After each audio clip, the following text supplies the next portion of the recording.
The twin suns of Fenra Prime were rising, casting long, bloody shadows across the jagged obsidian architecture of the capital. It was a harsh world, a place where gravity pulled at your bones with possessive jealousy, and the air tasted of ozone and wet iron. For the native inhabitants, the Lufer, or wolves, as the galaxy had colloquially and somewhat fearfully dubbed them, this was paradise. For Sergeant Orion Hale, it was a migraine waiting to happen. Orion adjusted the seal on his environmental collar, though the atmosphere was breathable for humans. It was the noise that bothered him. Not the audible noise, but the psychic static that hummed beneath the surface of reality on this planet. The pack song. It was a telepathic web that connected every wolfkin on the planet, a chorus of instinct, emotion, and hierarchy. To a normal human, it was invisible. To Orion, who had a sympathy lattice implant woven into the base of his skull, a parting gift from a classified military experiment, and a shrapnel wound, it felt like standing next to a starship engine running at full power. He checked his chronometer. It was 0600 hours. The Great Union ceremony was not set to begin until midday, which meant he had time to kill, and more importantly, time to calibrate his headache medication. Orion was not an imposing figure. In a delegation of Terran diplomatic guards, chosen for their height and muscular density to impress the hulking wolves, Orion was the outlier. He was lean, his face mapped with the subtle, weary lines of a man who had seen too much triage and not enough sleep. His medical file was a tragedy written in digital red ink, reconstructed shoulder, synthetic cartilage in his left knee, and nerve damage that occasionally made his hands tremble when he was not holding a scalpel or a rifle. He was a combat medic by trade, a soldier who mended rather than broke, and he wore his standard-issue armor like a second skin that had grown slightly too tight. He wandered away from the diplomatic quarters, seeking the solitude of the lower training grounds.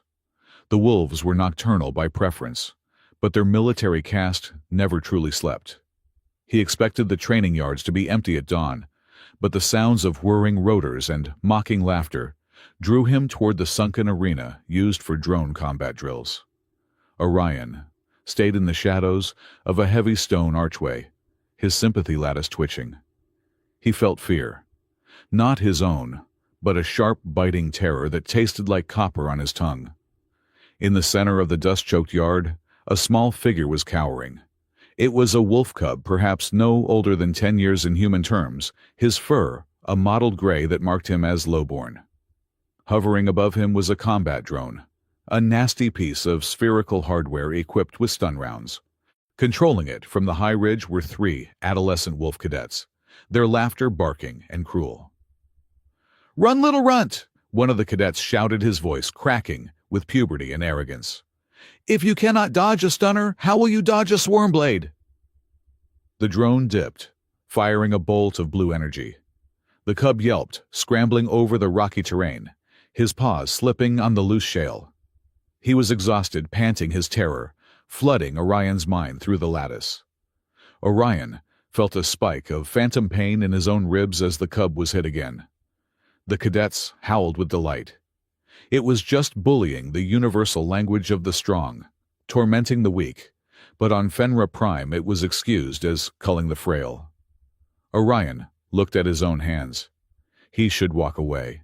He was a guest, a lowly diplomatic guard with explicit orders from Captain Briggs to remain invisible. Do not engage. Do not provoke. Do not breathe too loudly.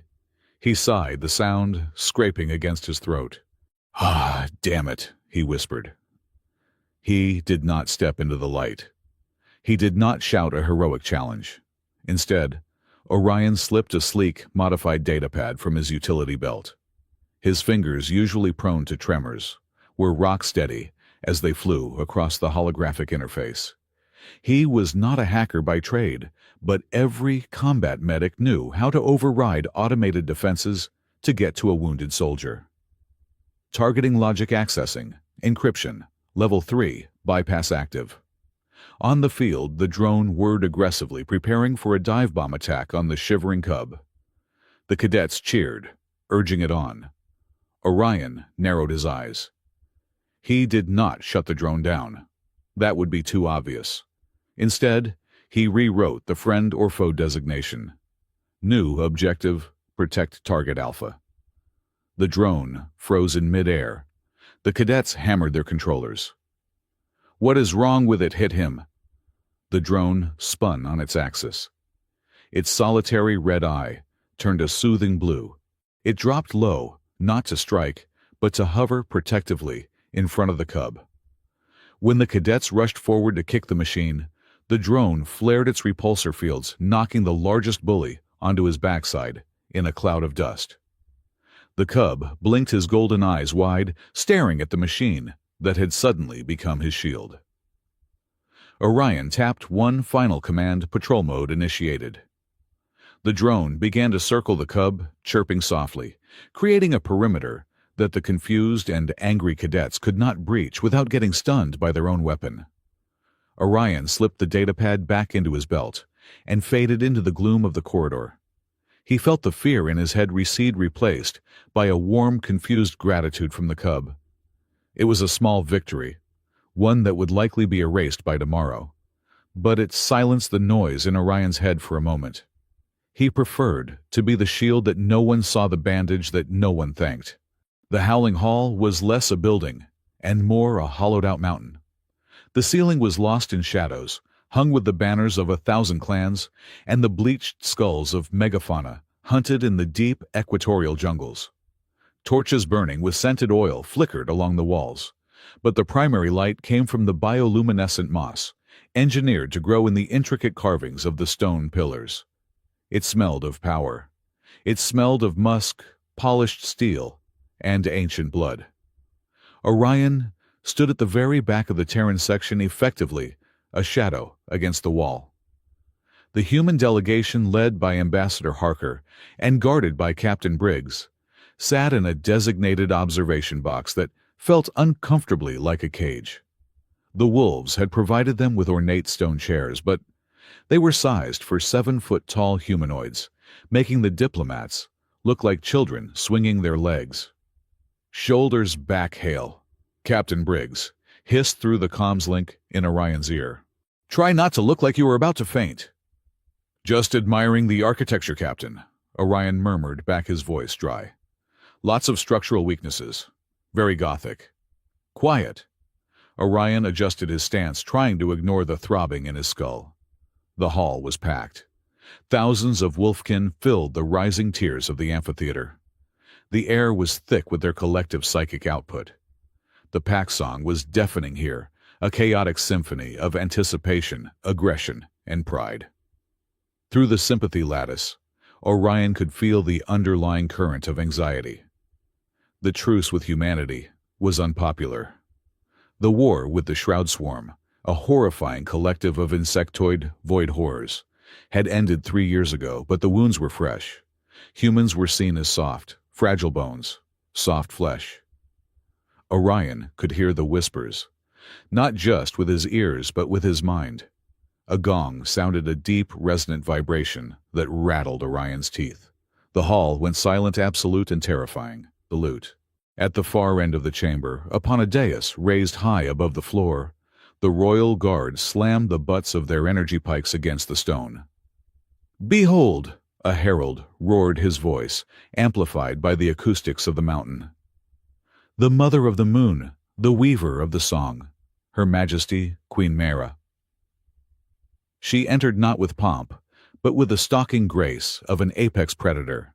Queen Mara stood nearly 8 feet tall, her fur a pristine winter white that contrasted sharply with the midnight blue ceremonial armor she wore. A cloak of woven starlight trailed behind her. Her face was beautiful in a way that made your survival instincts scream. She radiated power, a psychic pressure so intense that Orion had to grit his teeth to keep from kneeling. Beside her walked the crown huntress Kara. If Mara was the queen of the court, Kara was the queen of the battlefield. Her fur was darker, a storm gray similar to the cub Orion had seen earlier, but streaked with silver scars. She wore functional combat armor dented and scratched, refusing the ceremonial silk.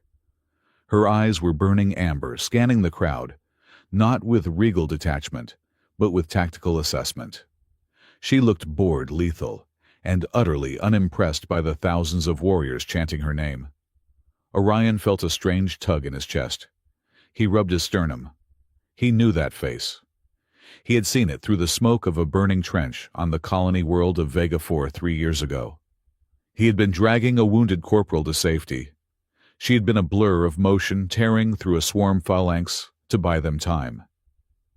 They had never spoken. They had just exchanged a single nod across a field of corpses. She survived Orion, thought a rare flicker of warmth blooming in his chest. Queen Mara took her throne. The silence returned heavier this time. "My people," Mara spoke. Her voice did not need shouting. It carried the weight of a tectonic shift. "The shroud swarm has retreated into the dark, but we know they are not gone.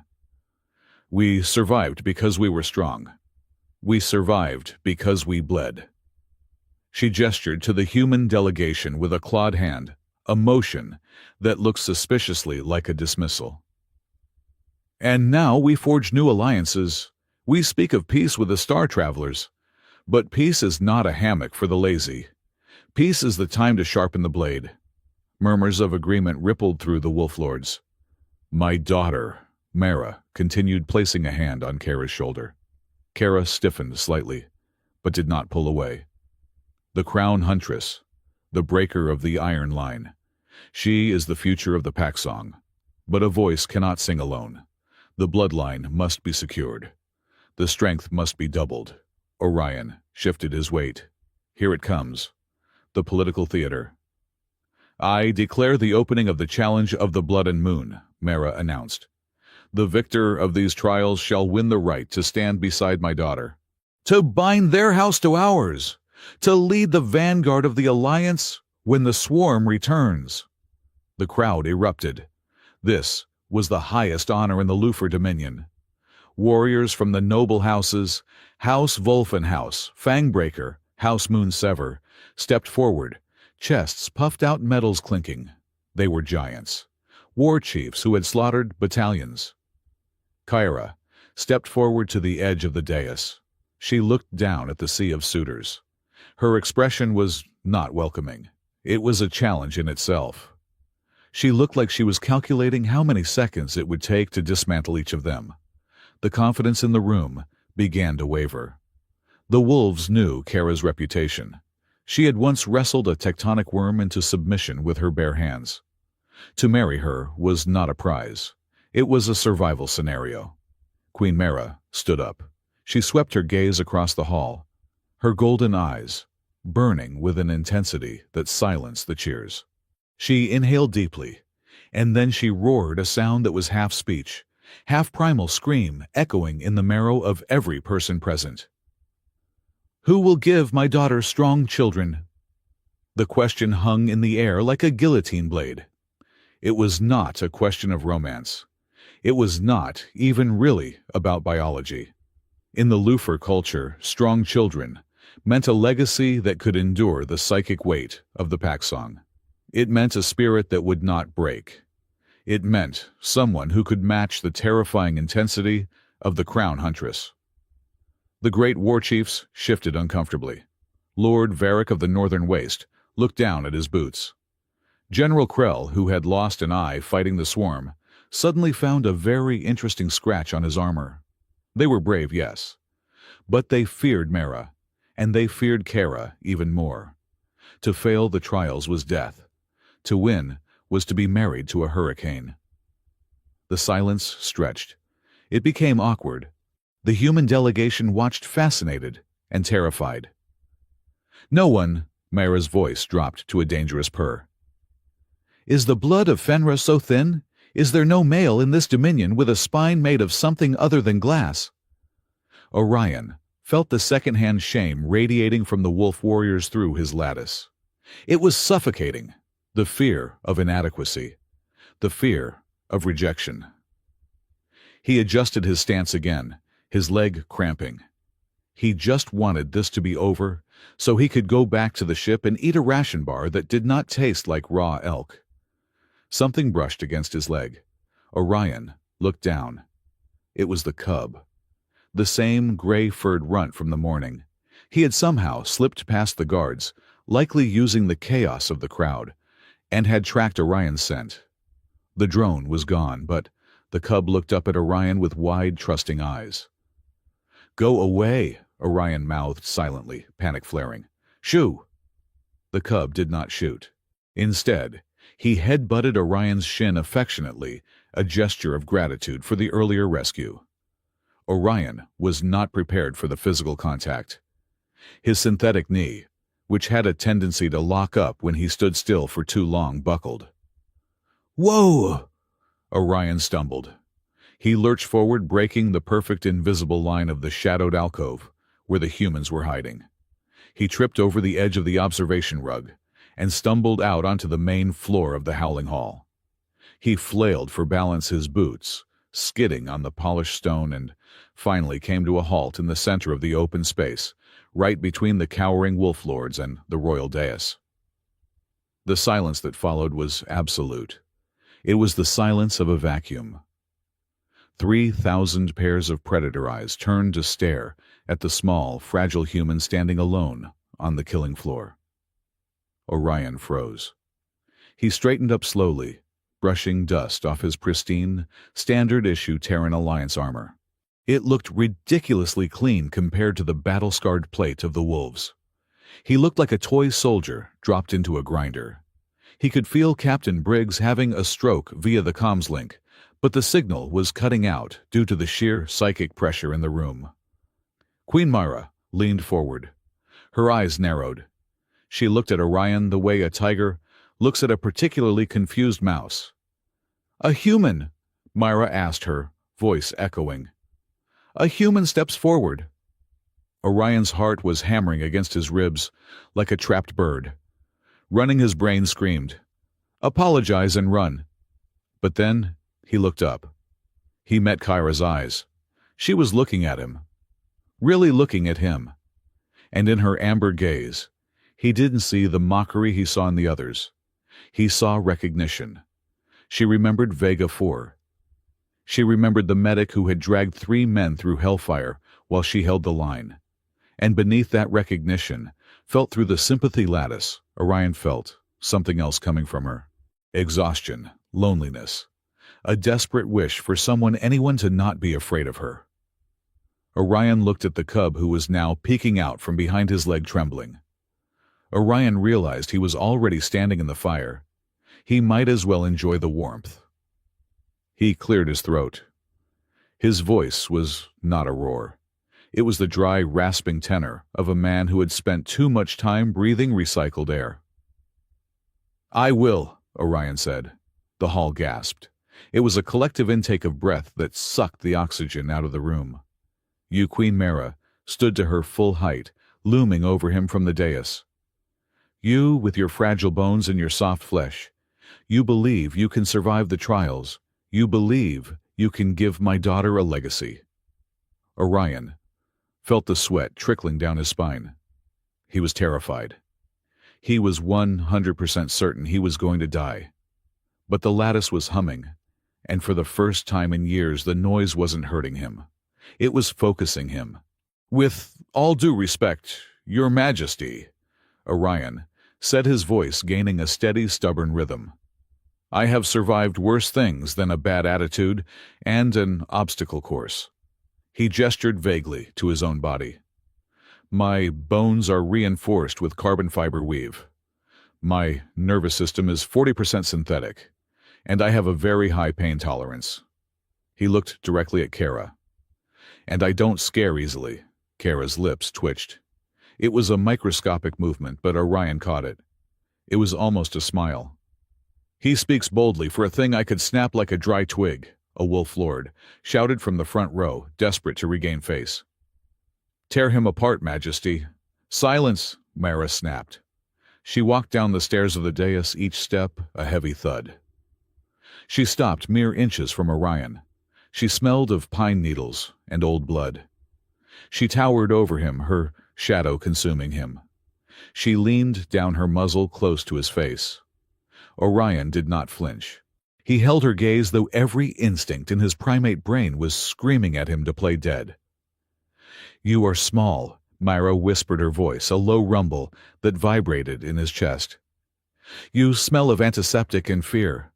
But—" She sniffed him again. Her eyes widened slightly. She sensed something, perhaps the lattice, perhaps the strange resonance he had with the cub. She pulled back, a terrifying grin spreading across her face, revealing teeth that could punch through plasteel. "But you are interesting," she declared to the hall. "The human wishes to challenge the hand of the crown huntress." The crowd roared, a mix of outraged laughter and bloodlust. "Let him try," Mara shouted, throwing her arms wide. "Let us see if the soft flesh can run with the wolves. Put him on the roster. If he dies, we feed him to the gardens. If he lives—" She looked back at Orion, her eyes gleaming with predatory amusement. "If he lives, perhaps he will teach you cowards a lesson about courage." Kara stepped down to stand beside her mother. She looked Orion up and down, her expression unreadable to the crowd, but loud and clear to Orion's empathy implant. She was intrigued, and she was worried. "You are an idiot, Hale," Kara said softly, her voice low enough that only he could hear. It was the first time she had spoken his name aloud. Orion gave a shaky, lopsided shrug. "Force of habit, princess. I see a mess, I try to fix it." "This is not a wound you can stitch," she warned. "We'll see," Orion said. He stood there, the only human in a sea of monsters, while the Wolf Queen laughed and the drums of the trials began to beat.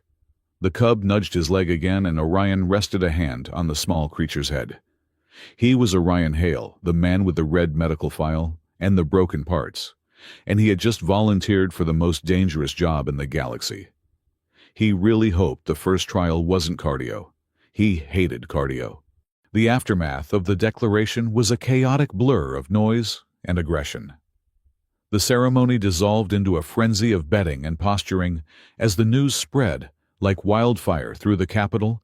A human had entered the challenge. Orion was not thrown into a dungeon, which was a pleasant surprise. Instead, he was escorted roughly to the preparation chambers beneath the arena. The walls here were damp, sweating condensation, and the air was cooler. Captain Briggs had finally managed to corner him in the corridor leading to the armory. The captain's face was a study in controlled apoplexy. His veins were bulging so prominently in his neck that Orion worried about his blood pressure. "Hale," Briggs said, his voice strangulated. "Explain to me in very simple words why you just declared war on the biological imperative of an entire species." "I didn't declare war, sir," Orion said, unclasping his ceremonial breastplate. It felt heavy. He wanted his field gear. "I entered a sporting event." "A sporting event?" Briggs sputtered. "It is a death match, Hale. It is called the Challenge of Blood and Moon. Which part of that sounds like a friendly game of cricket? You are a medic. Your combat rating is barely passing. You have a knee that gives out when it rains." "It doesn't rain inside the arena usually," Orion pointed out helpfully. "The ambassador is losing his mind." Briggs continued pacing the small stone cell. "He says this is a diplomatic catastrophe.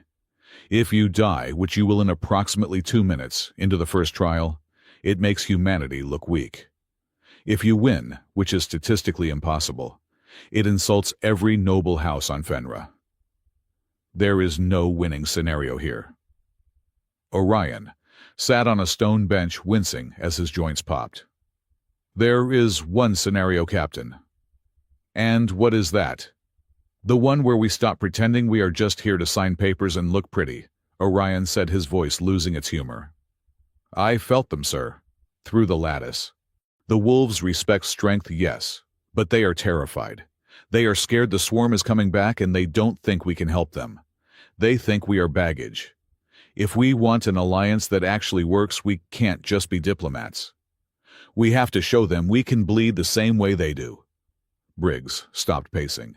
He looked at Orion with a mixture of pity and frustration. "You have a hero complex, Hale. It is going to get you killed. It is in the job description, sir. The heavy iron door creaked open. A wolf guard stuck his head in. The queen commands the human pretender to the feast. Move. Briggs sighed, rubbing his temples. Try not to start a feud with a warlord over the appetizers. The feast was less a dinner and more a display of carnivorous efficiency. Long tables groaned under the weight of roasted meats that Orion could not identify, and likely did not want to. The wine was thick and dark, smelling of spiced plums and ethanol. Orion was seated at the far end of the low table, isolated from the other contenders. The wolf warriors ignored him, treating him like a piece of furniture that had been placed in the wrong room. They laughed loudly, tearing into meat with their hands, boasting of their hunts. Orion picked at a piece of bread. He felt the eyes of the court on him. He felt curiosity, disdain, and hunger. But mostly, he felt the gaze of the crown huntress. Kara sat at the high table flanking her mother. She was not eating. She was watching him. Orion tapped his temple, signaling the lattice. He concentrated, pushing a small, mental pulse toward her. "Hello," Kara blinked. She stiffened. She looked around, realizing he was projecting to her. She narrowed her eyes, focusing back at him. Her mental voice was not a whisper. It was a heavy, commanding presence in his mind. "Get out of my head, human. Just checking the comms." Orion projected back, keeping his thoughts light. "You looked like you were thinking about stabbing the Duke of Arlan with your fork." "I wanted to distract you." Kara's lips quirked. "The Duke is a boar, but he has a thick neck. It would take a knife, not a fork." "Good to know. I will make a note in his medical file." "Why did you do it, Hale?" Her thoughts turned serious, the mental tone sharpening. "You are fragile. I saw your scans 3 years ago. You are held together by wire and stubbornness. The trials will break you." Orion looked down at his plate. "Maybe. But someone has to prove that fragile isn't the same thing as useless." "You are going to die," she sent, and the resignation in her voice hit him harder than a punch. "And I will have to watch." "Then keep your eyes open," Princess Orion sent back. "You might learn a few tricks." A shadow fell over Orion's table. The conversation in the hall died down. Standing over Orion was a wolf of immense size. His fur was jet black, his armor adorned with the teeth of slain beasts. He had a scar running from his ear to his jaw, pulling his lip into a permanent sneer. It was Lord Thane Arkin, the leader of the Pure Blood faction, the wolf who had been loudest in calling for humanity's exclusion from the Alliance. Thane picked up Orion's goblet of wine. He sniffed it, then poured it slowly onto the floor, splashing Orion's boots. "A waste of good vintage," Thane rumbled. "Much like your presence here." Orion looked at the puddle of wine. He looked up at Thane. He didn't stand. Standing would make the height difference comically apparent. "I prefer water anyway," Orion said mildly. "Hydration is key for peak performance." Thane leaned down, placing a hand on the table. The wood groaned under the pressure. "Do you think this is a game, little meat?" Thane hissed. "You insult the queen. You insult the song. You will not survive the first sunrise. When the moonless wood takes you, I will make a cloak from your skin. It will be small, but perhaps it will serve to polish my boots." Orion felt the anger radiating off Thane. It was a hot, blinding furnace of hatred. It triggered the lattice. A spike of migraine pain shot through Orion's left eye. He winced, but forced a smile. "You should really have that shoulder looked at Lord Thane," Orion said softly. Thane blinked. "What?" "Your left rotator cuff," Orion said, pointing with a breadstick. "I can see the way you are favoring it. Old war wounds never healed right. You are overcompensating with your right side. Leave your left flank wide open." Thane recoiled, as if he had been slapped. He touched his left shoulder instinctively. It was a secret weakness. One he hid with armor and bluster. "How dare you?" "I'm a medic," Orion said, shrugging. "I see broken things. It is what I do." Thane snarled, his hand reaching for the dagger at his belt. "Thane!" Kara's voice cracked across the hall like a whip. She had stood up. She did not look bored anymore. She looked ready to kill. "Save your aggression for the trials," Kara said, coldly. "Unless you wish to be disqualified for brawling at the dinner table like a common pup." Thane froze. He glared at Kara, then turned his hate-filled eyes back to Orion. "The woods," Thane whispered. "Tomorrow. Pray to your dead gods, humans." He swept away, his entourage trailing behind him. Orion let out a breath he didn't know he was holding. His hands were shaking beneath the table.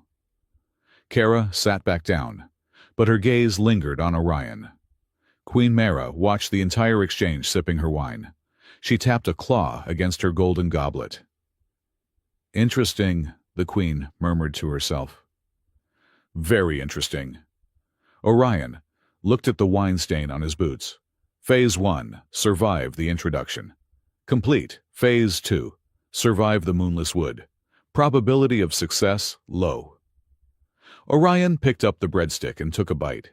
It was dry, but it was better than nothing. He had a long night ahead of him. He needed to calibrate his leg hack, the drone feed, for a topographic map of the arena and figure out how to stop a 7-foot wolf from eating him without using a gun. Just another Tuesday in the diplomatic corps. As the twin moons rose higher, bathing the hall in silver light, Orion felt the pack song shift. It was no longer just a wall of noise. It was watching him. Thousands of minds wondering, waiting. And somewhere in that noise, a small distinct note, like a single violin in a thunderstorm, hummed in harmony with him. "Sleep well, soldier." Kara's thoughts brushed against his mind, faint and fleeting. Orion smiled into his bread. "You too, princess." The game was on. The obsidian walls of the high council chamber seemed to vibrate with the collective outrage of the wolf nobility. It was not a sound one heard with the ears, but a pressure one felt in the teeth. To the assembled lords and ladies of the Lufer Dominion, the events in the Howling Hall were not merely a breach of protocol. They were a biological insult. A human, a creature of hollow bones and blunt senses, had stepped onto the sacred stone. Orion Hale stood in the center of the chamber, his hands clasped behind his back to hide the fact that they were trembling. He was surrounded. On the raised tiers of black basalt sat the heads of the great houses, their fur bristling, their golden eyes narrowed into slits of predatory calculation. "It is a farce," Lord Wolfen spat, slamming a fist onto his armrest. The impact cracked the stone. "We tolerate the soft flesh alliance because of the swarm threat. But to allow one into the challenge of the blood and moon, it mocks the ancestors. It insults the very concept of strength."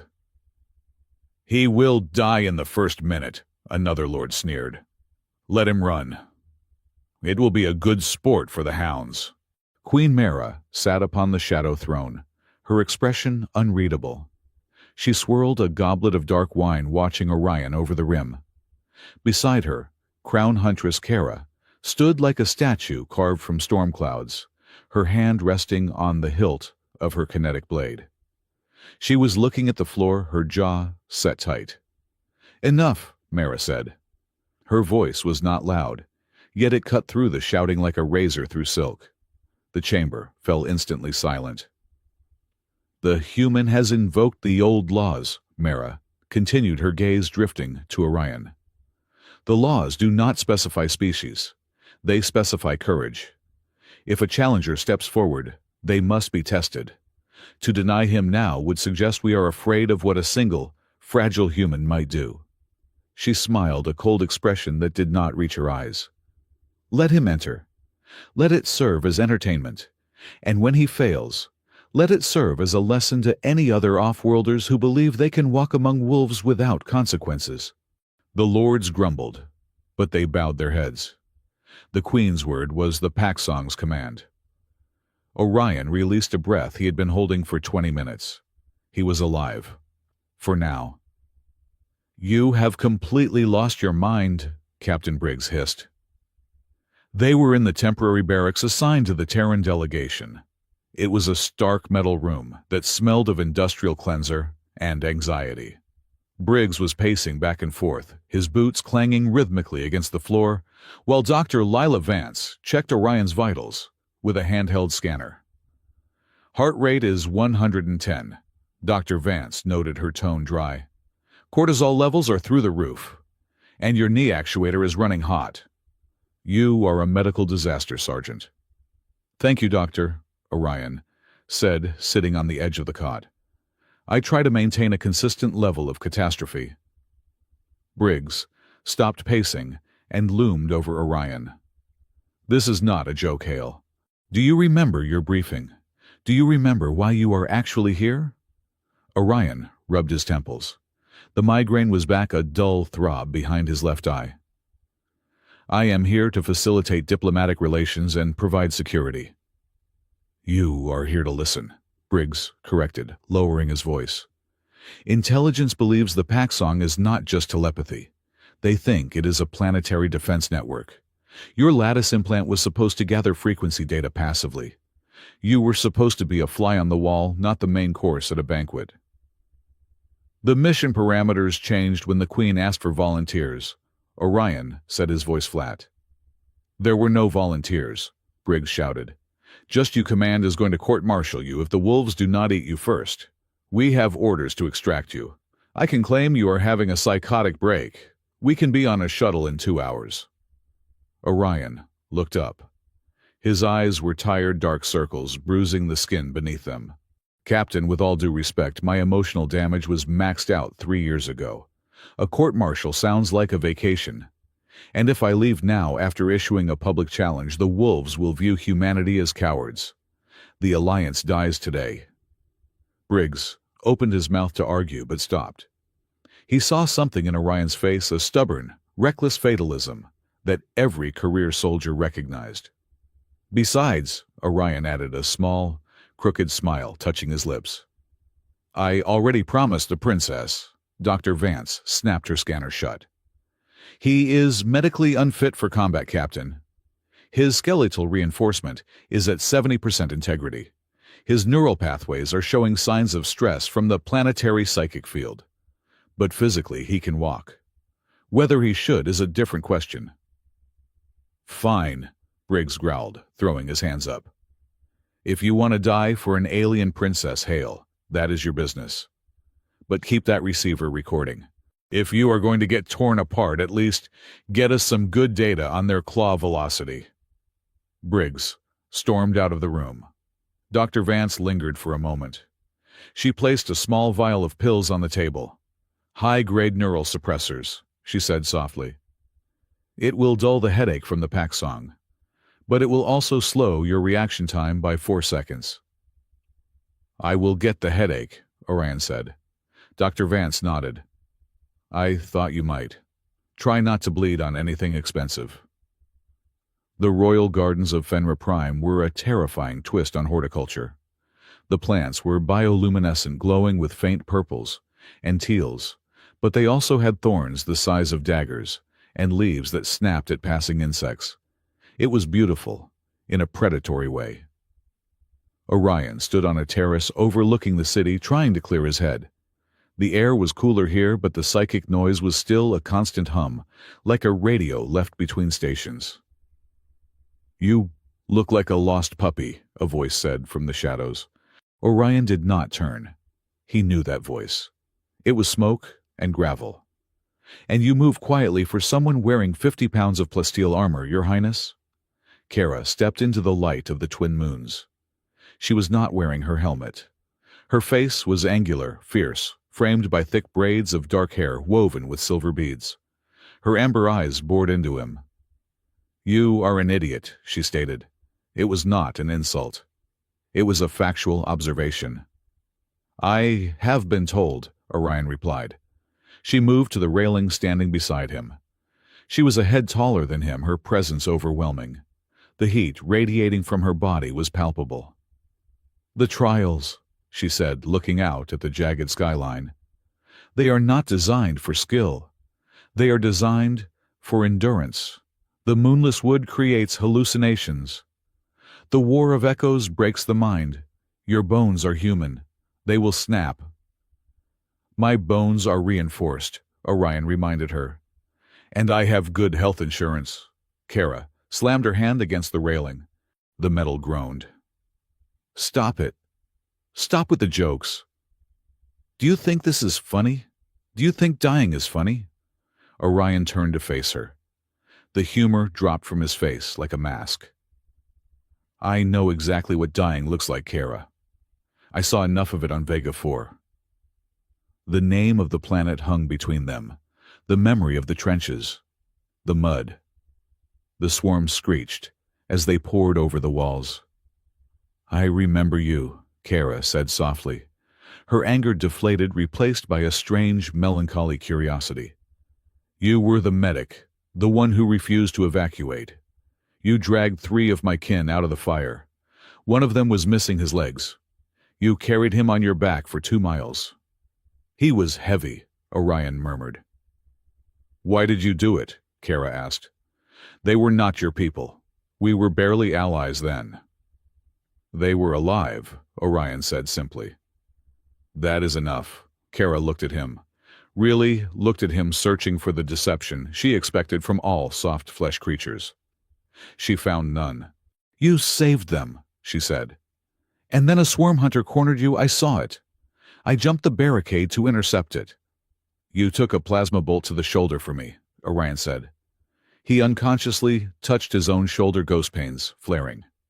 "You nearly died." "I am a huntress. We do not die easily." "Neither do I," Orion said. "I may be fragile, Kara. I may break if you hit me too hard, but I do not stay down. That has to count for something." Kara let out a short, sharp laugh. It was a rusty sound, as if she did not use it often. "Stubbornness is a wolf trait. Perhaps there is some fur under that pale skin after all." The moment was fragile, suspended in the moonlight. For a second, they were not a princess and a diplomatic liability. They were just 2 soldiers who had survived the same hell. Then Orion winced. A sharp spike of pain drove through his skull, blinding him for a split second. He staggered, gripping the railing. "Orion!" Kara's hand shot out, steadying him. Her grip was iron-strong, yet careful. "I am fine," Orion gasped, blinking away spots of light. "Just the noise. The song. It is loud tonight," Kara frowned. "Can you hear the pack song? Humans are deaf to it." "I have sensitivity," Orion lied, tapping the side of his head where the lattice lay, buried under the skin. "Old injury. Makes me pick up static." He could not tell her the truth. That the sympathy lattice was not just picking up static. It was picking up emotions. It was picking up her. Through the contact of her hand on his arm, the lattice surged. He felt her anxiety. He felt the crushing weight of expectation placed on her by her mother. He felt a deep, lonely void that terrified him. She is drowning, Orion realized.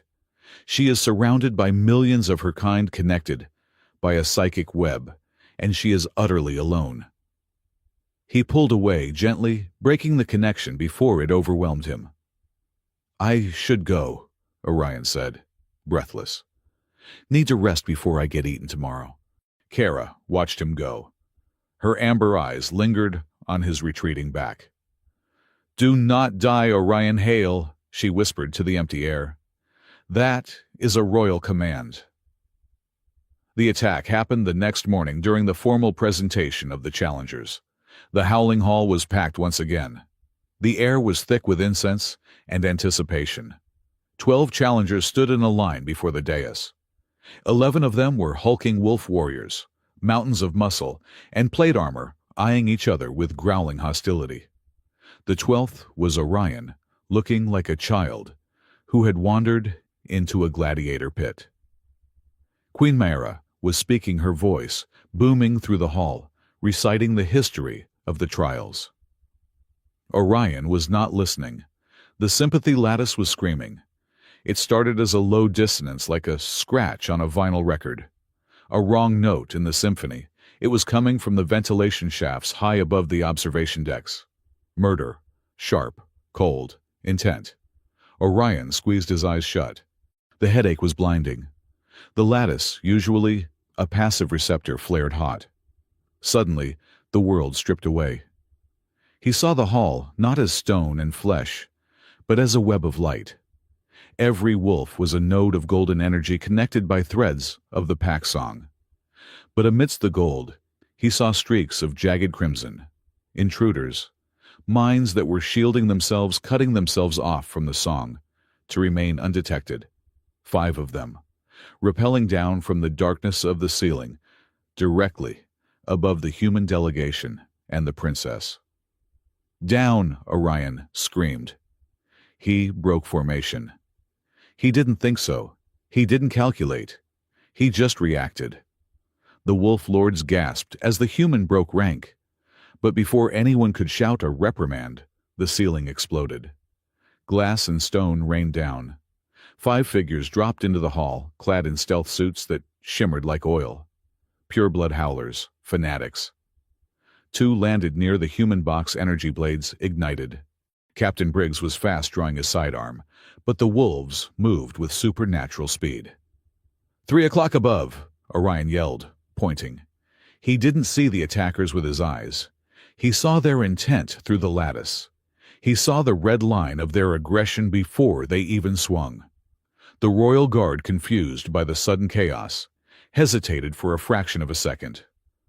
But Orion's voice was commanding, precise. "Guard the left flank. They are targeting the diplomats." Orion sprinted toward the dais. Kara had already drawn her weapon, a massive kinetic glaive. She parried a strike from an assassin, sparks flying. But Orion saw what she didn't. Another red line. A sniper. Hidden in the folds of a banner behind the throne. The lattice projected the trajectory in Orion's mind. A straight line ending in Kara's back. "Kara, behind you!" Orion didn't have a weapon. He had a datapad and a standard-issue flashlight. He grabbed a heavy ceremonial goblet from a nearby table and hurled it with all his strength, not at the assassin, but at the banner. The goblet struck the hidden figure. It wasn't enough to hurt him, but it was enough to ruin his aim. The plasma bolt sizzled through the air, missing Kara's spine by inches and scorching her armor. Kara spun around her glaive, becoming a blur of motion. She bisected the sniper before he could fire again. Chaos erupted. The hall became a battlefield. The pure-blood howlers were suicide troops fighting with no regard for survival. They wanted to kill the Alliance, and they didn't care who they took with them. Orion found himself in the middle of the melee. A howler lunged at him, claws extended. Orion didn't fight like a wolf. He didn't block. He dropped. He let his knees buckle, controlled collapse, and the claws whistled over his head. He jammed his flashlight into the wolf's eyes, blinding him with a strobe setting, then rolled away. "Cub!" The warning flashed in his mind. The lattice pulsed with sudden, terrified innocence. The gray cub, the one from the drone incident, had been hiding under a serving table. Now, the table was overturned. An assassin, cornered and desperate, raised a jagged blade to strike the child, intending to cause maximum despair. Orion was 10 meters away, too far to run. But the lattice was open, wide open. Orion reached out with his mind. He didn't know he could do it. He just pushed. He grabbed the raw panic of the cub and the aggression of the assassin, and he twisted them. "Look at me!" He projected the thought with the force of a psychic scream. The assassin flinched his head, snapping toward Orion as if physically struck. The blade hesitated. That second was enough. A drone, the same one Orion had hacked the day before, which had been hovering near the perimeter. Security dived. It slammed into the assassin's arm-shattering bone.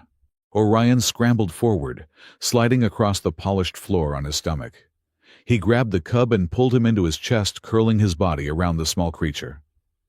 "Stay down!" Orion gritted out. Above him the air roared. Queen Mara had entered the fray. She did not use a weapon. She used the song. She unleashed a wave of psychic pressure, so intense that the remaining assassins simply collapsed their minds, overloaded blood running from their noses. Silence returned to the hall, broken only by the whimpering of the wounded and the heavy breathing of warriors.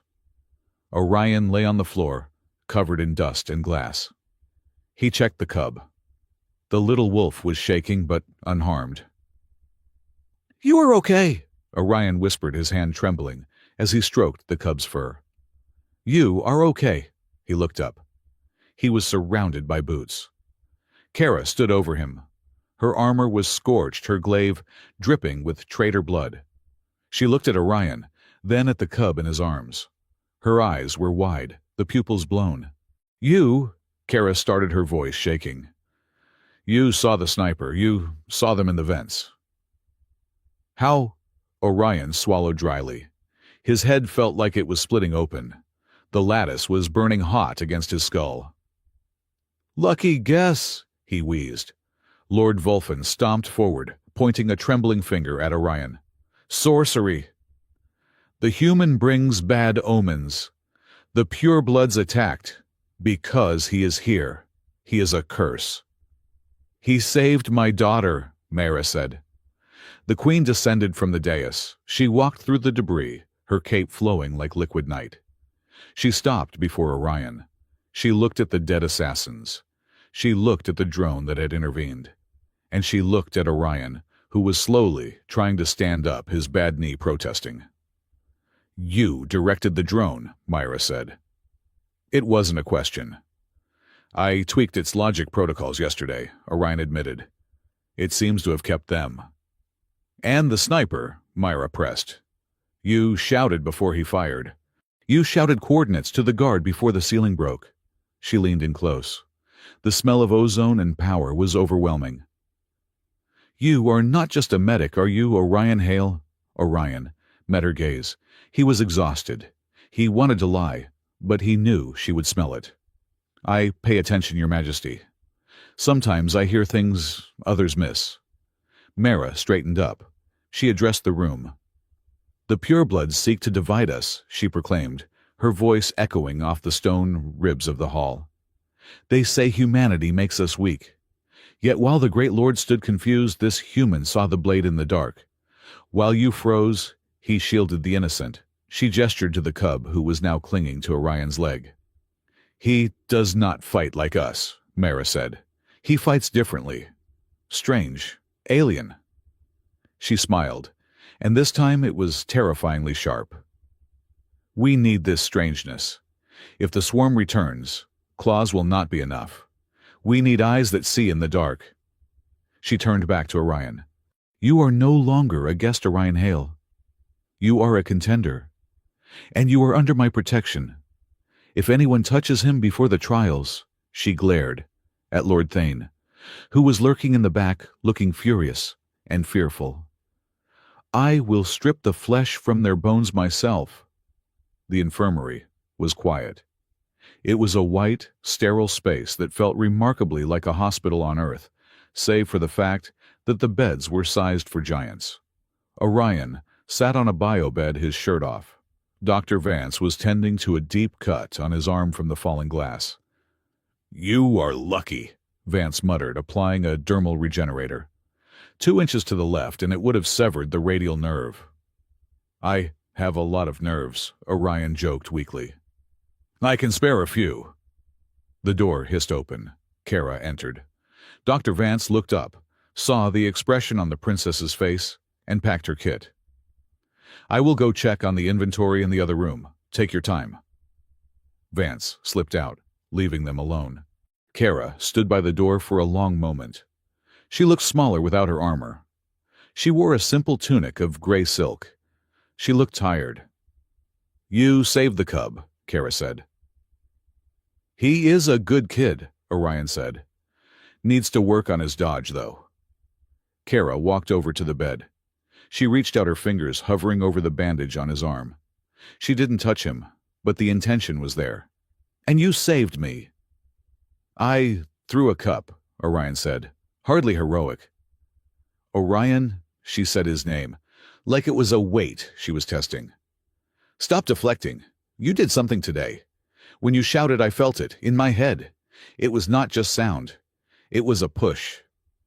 Orion looked away. He couldn't hide it anymore. Not from her. "I have an implant," he whispered. "A sympathy lattice. It was designed for a medical triage. Helps me assess patient distress levels. Help me calm them down without drugs." He tapped his temple. "But here on Fenra, it acts like an antenna. I hear the pack song. I feel it. Today, when the attack started, the emotions were so spiked I could see them. I used the lattice to push a warning to you." Kara stared at him. Horror and fascination warred in her eyes. "You are plugged into the song," she asked. "A human mind connected to the wolf consciousness. It should kill you. It should burn your neurons to ash." "It is trying," Orion admitted. "The headaches are unpleasant."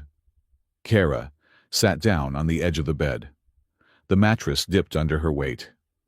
She looked at him with a new kind of intensity, not as a warrior looking at a weakling, but as a person looking at a mystery. "Why?" she asked. "Why keep it? Why stay? You could have died today. You can still leave." Orion looked at his hands. They were scarred, shaking slightly. "Because I am tired of running, Kara. I spent 3 years trying to forget the war, trying to forget the people I couldn't save. When I saw that sniper aiming at you, I didn't think about politics. I didn't think about the mission." He looked up, locking eyes with her. "I just thought not her. Not again." Kara's breath hitched. She reached out and very gently placed her hand over his on the bedsheet. Her skin was hot, rough with calluses. He was cool and scared. "You are a fool," she whispered, but there was no bite in it.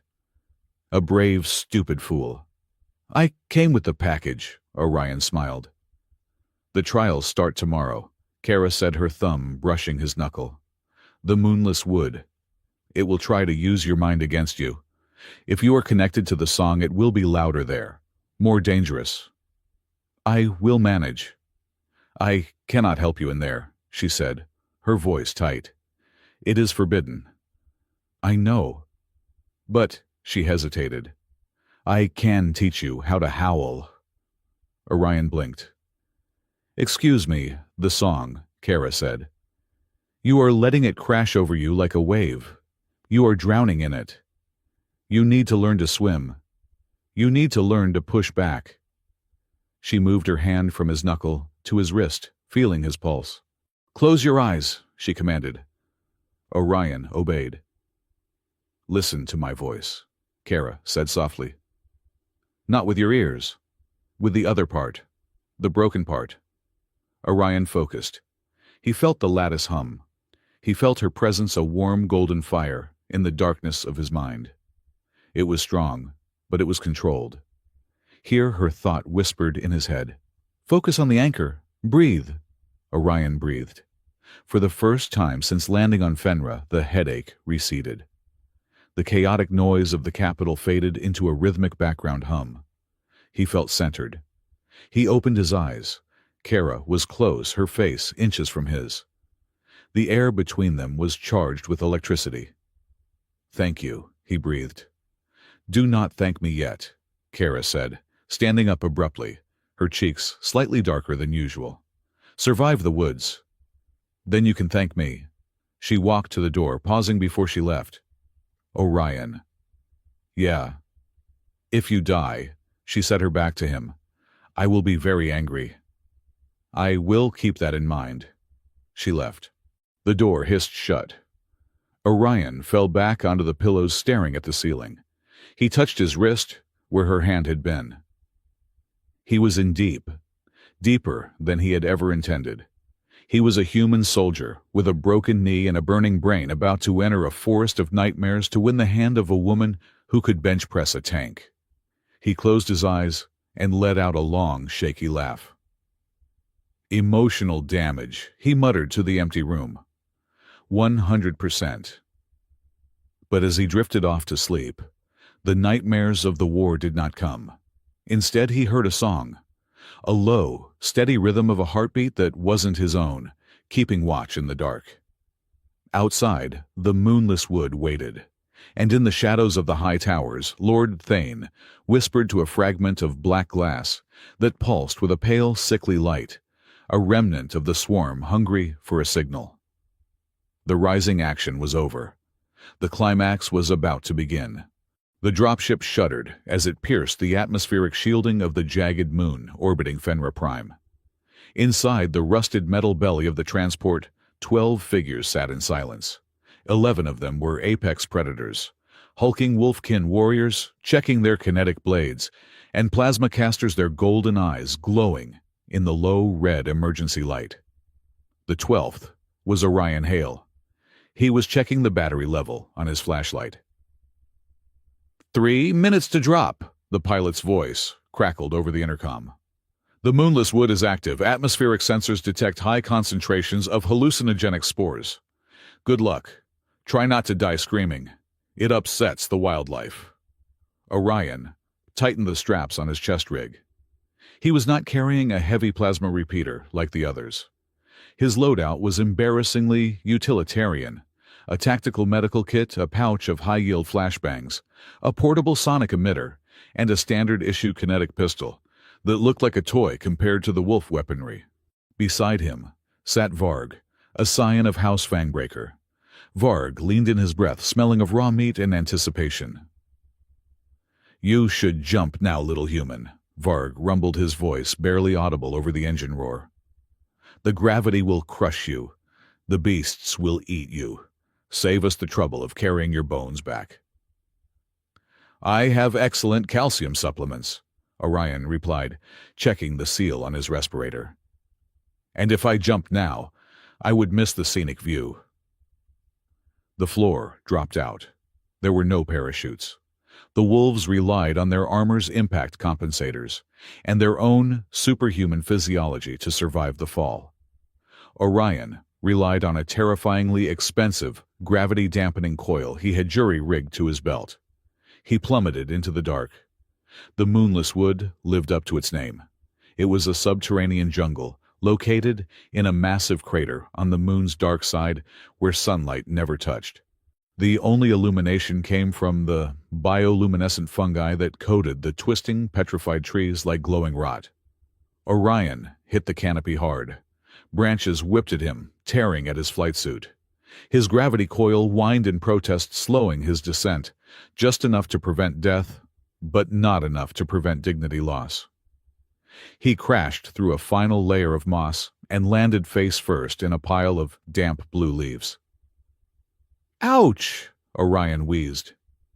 He scrambled up, pistol raised. The silence of the wood was heavy, oppressive. It was not a natural silence. It was the silence of a predator holding its breath. Through the sympathy lattice in his skull, Orion felt the others landing miles away. He felt their aggression, their thrill of the hunt. They were spreading out, looking for the alpha beast, a massive, subterranean arachnid called the Void Stalker. The objective was simple: bring back the head of the beast. Orion had a different objective: survive. He moved through the undergrowth, his boots making no sound on the spongy moss. He did not hunt the beast. He hunted the terrain. He set up proximity sensors. He took soil samples. He analyzed the spore density. An hour passed. Then the screaming started.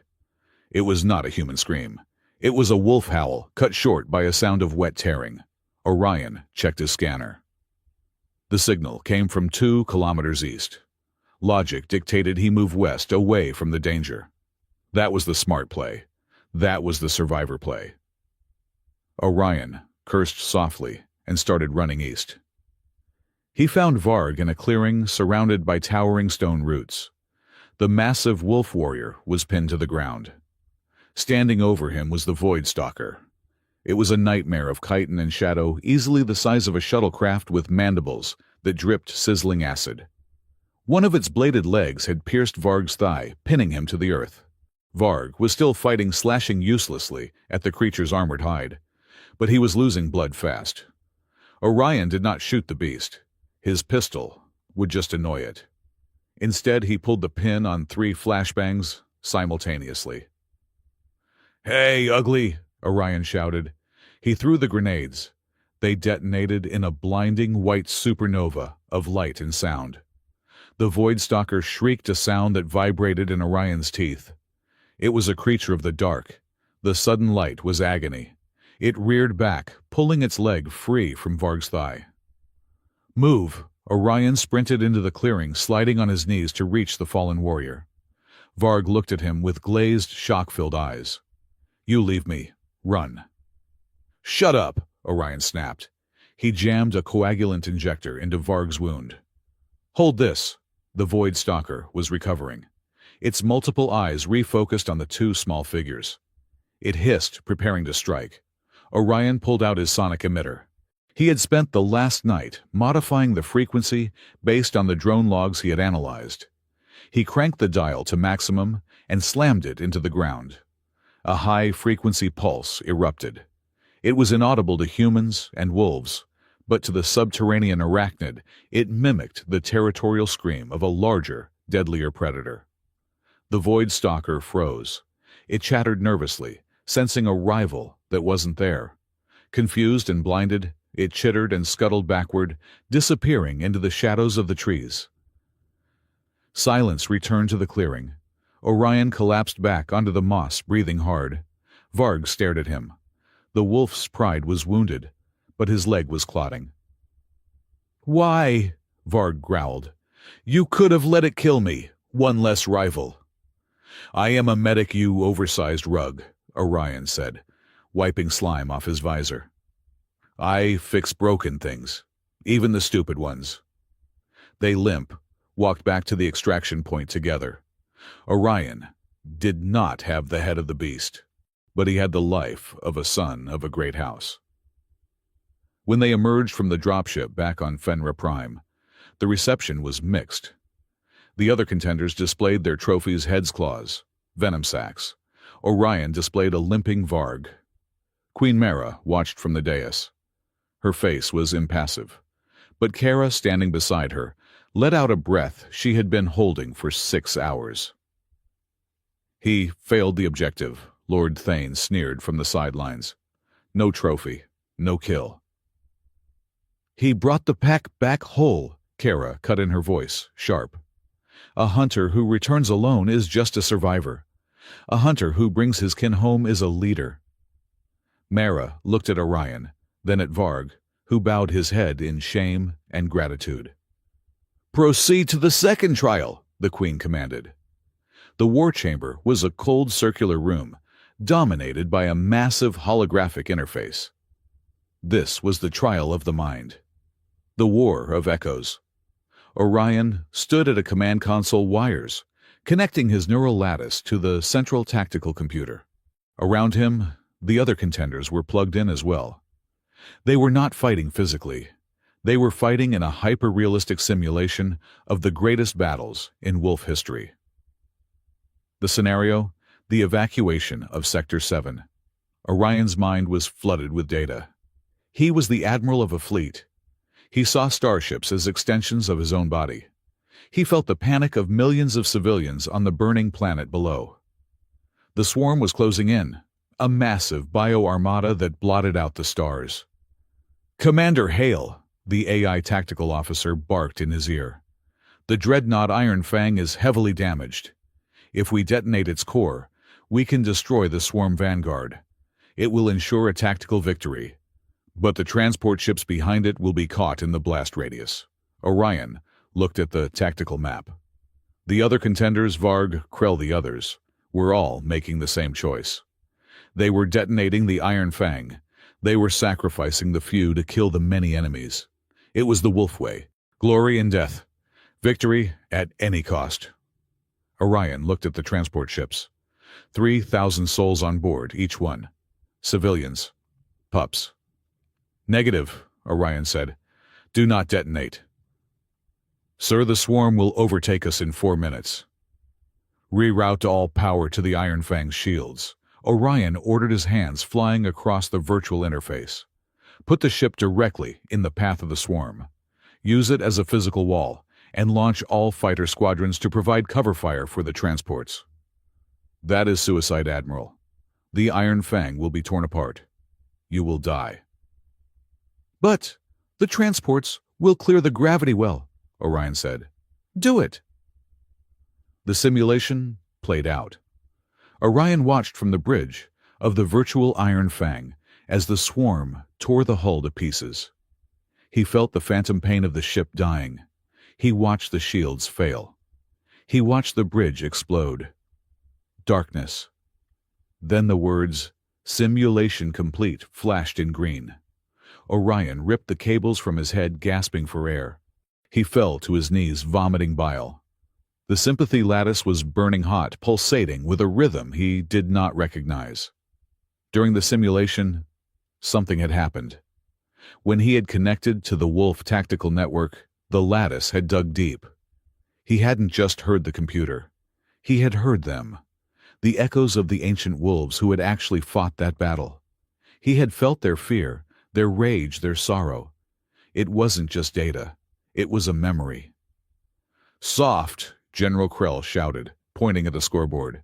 "He lost the flagship. A tactical defeat." Orion wiped his mouth and looked up. "I saved 90% of the civilian population. You saved 0. You won the battle and lost the war, General. What is a kingdom without subjects?" Queen Mara studied the results. "A non-traditional victory," she mused. "But effective. The human fights to preserve, not to destroy." Orion stood up, but his legs wobbled. The echoes were still whispering in his head. "Blood on the moon. The sky is falling. Protect the pups." It wasn't his memory. It was theirs. And it was getting louder. That night, Orion could not sleep. The whispers were too loud. He wandered the corridors of the palace, finding his way to the high training balconies, where the wind was cold enough to numb his face. Kara was there. She was practicing forms with her glaive, a dance of deadly grace under the starlight. She stopped when she saw him. "You look terrible," she said. "You really know how to charm a guy," Orion replied, leaning against a pillar. She walked over to him, sheathing her weapon. She looked at his hands, which were shaking. "The interface," she said. "It dug too deep, did it not? You heard the old ones." "Is that what they are?" Orion asked, rubbing his temples. "They are loud, angry." "They are the pack song's memory," Kara explained. "It is heavy. Most wolves learn to filter it from birth.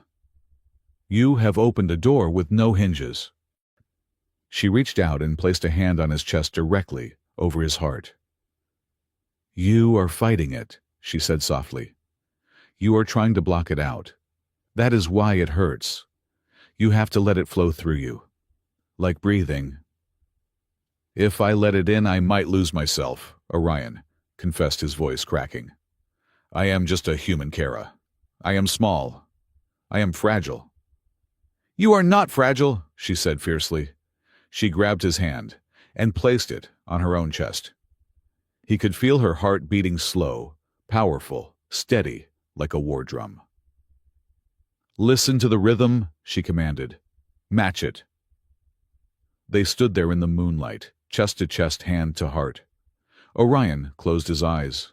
He focused on the beat of her heart, the warmth of her skin. Slowly, the chaotic whispering in his head began to align with her rhythm. The pain faded into a dull thrum. He opened his eyes. Her face was inches from his. Her lips were parted slightly. The fierce, terrifying crown huntress looked soft in the silver light. "Better," she whispered. "Much," Orion breathed. He wanted to kiss her.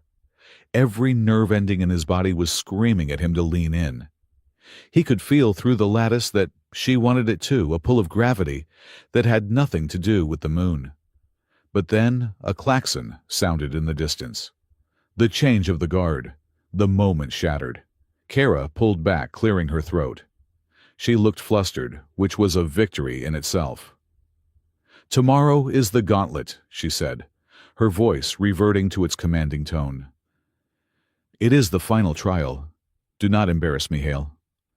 "I will try my best, Princess." She turned to leave, then paused. "Orion." "Yes." "I am glad you stepped forward." She vanished into the shadows before he could reply. Orion touched his chest where her hand had been. He was terrified of what was coming, but for the first time the fear didn't feel paralyzing. It felt like fuel. The Gauntlet of Hearts was not a battle. It was a confession. The arena was transformed. In the center stood the Sunstone, a massive crystalline monolith that acted as a psychic amplifier. The contenders were to touch the stone and project their truest self, their greatest pain, their greatest strength to the entire pack. It was a test of spirit. If your spirit was weak, the stone would reject you. If you lied, the stone would burn you. The stands were full. The entire city was watching. Orion stood in line. He was the last one. Lord Thane Arkin was watching from the noble box. He looked pale, sweaty. His eyes were darting around the arena nervously. Orion's lattice twitched. Danger. Wrongness. Void. He looked at Thane. In the Lord's hand, hidden within the folds of his cloak, was a small object wrapped in lead cloth. Orion narrowed his eyes. He tapped his comms bead. "Captain Briggs, are you reading any energy spikes?"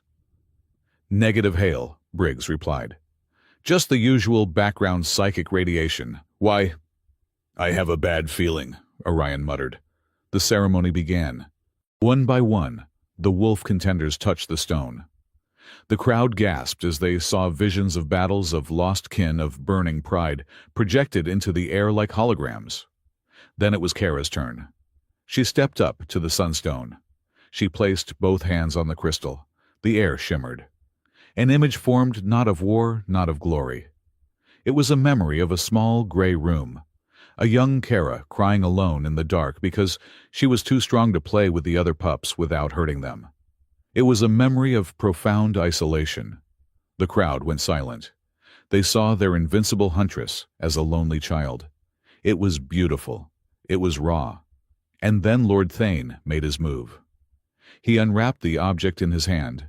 It was a shard of jagged black glass, a remnant of a shroud swarm queen. He crushed it in his palm, whispering a word of ancient banishment.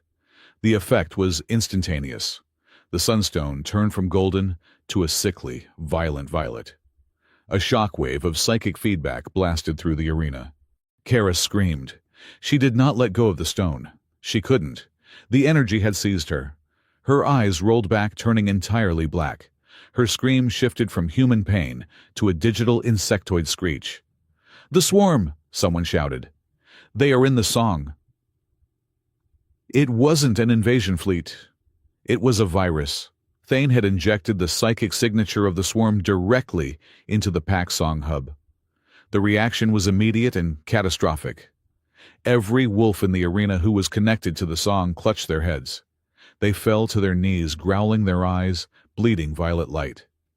The discipline of the pack shattered. In its place was the hunger of the swarm. "Kill," the collective voice hissed. "Consume, silencing the meat." Kara, amplifying the signal, drew her kinetic glaive. She turned toward the crowd, her face a mask of void-possessed fury. She was the strongest. Therefore, she was the most corrupted. "Kara!" Myra shouted, standing up from her throne. But the queen, too, staggered, fighting the corruption in her own mind. Orion was the only one standing. The blast had hit him like a sledgehammer, bringing him to his knees, nose bleeding freely. But his brain was human. His neural pathways were different. The virus couldn't latch onto him the way it did the wolves. He had incompatible hardware. He saw the chaos. The guards were turning on each other. Kara was advancing on the helpless contenders, her blade humming with lethal energy. "Sarah!" Orion screamed into his comms. "Sarah, I need a localized dampening field now." "I can't," Sarah, the engineer, replied, her voice static-filled. "The network is fried. It is a logic plague. Core, get the civilians out." Orion ordered the young scout he had saved. Orion stood up. His vision was blurry. His knee was screaming. He ran toward the sunstone. "Kyra, stop!" She didn't hear him. The swarm echo was piloting her body. She swung the glaive. Orion didn't dodge. He couldn't. He threw himself forward, sliding under the arc of the blade. The energy field singed his hair. He tackled her around the waist, slamming her into the base of the crystal. She was strong.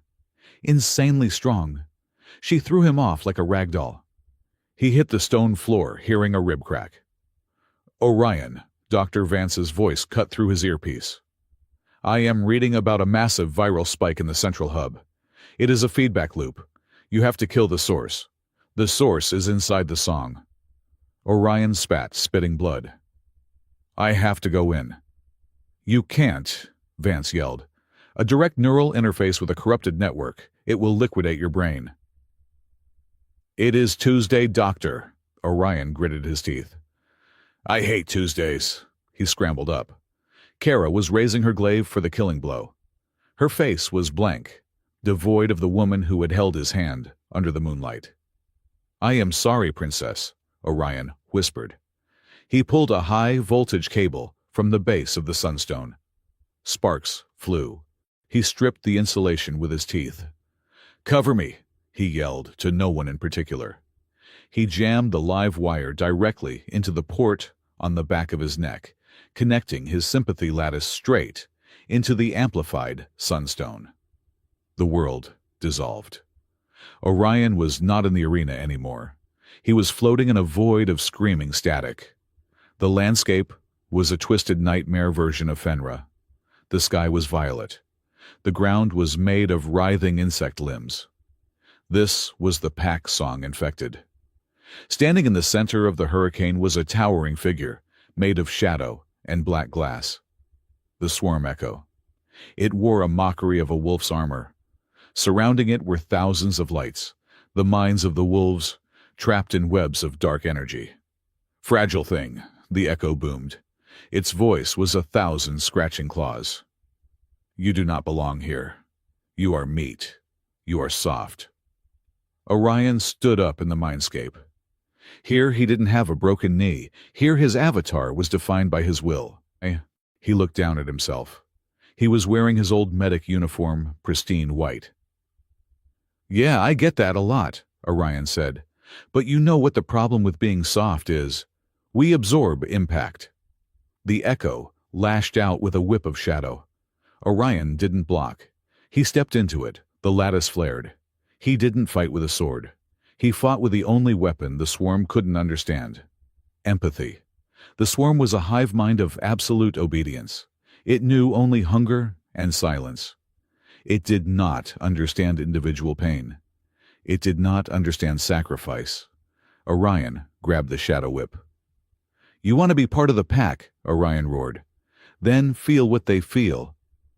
He opened the floodgates of his lattice. He didn't push anger. He pushed grief. He pushed the memory of the soldier he couldn't save on Vega 4. He pushed the fear of the cub in the hall. He pushed the loneliness of Kara crying in the dark. He weaponized his trauma. "Feel it!" the echo shrieked. The raw, chaotic, messy emotion of humanity flooded the sterile order of the swarm logic. It was like pouring acid on a circuit board.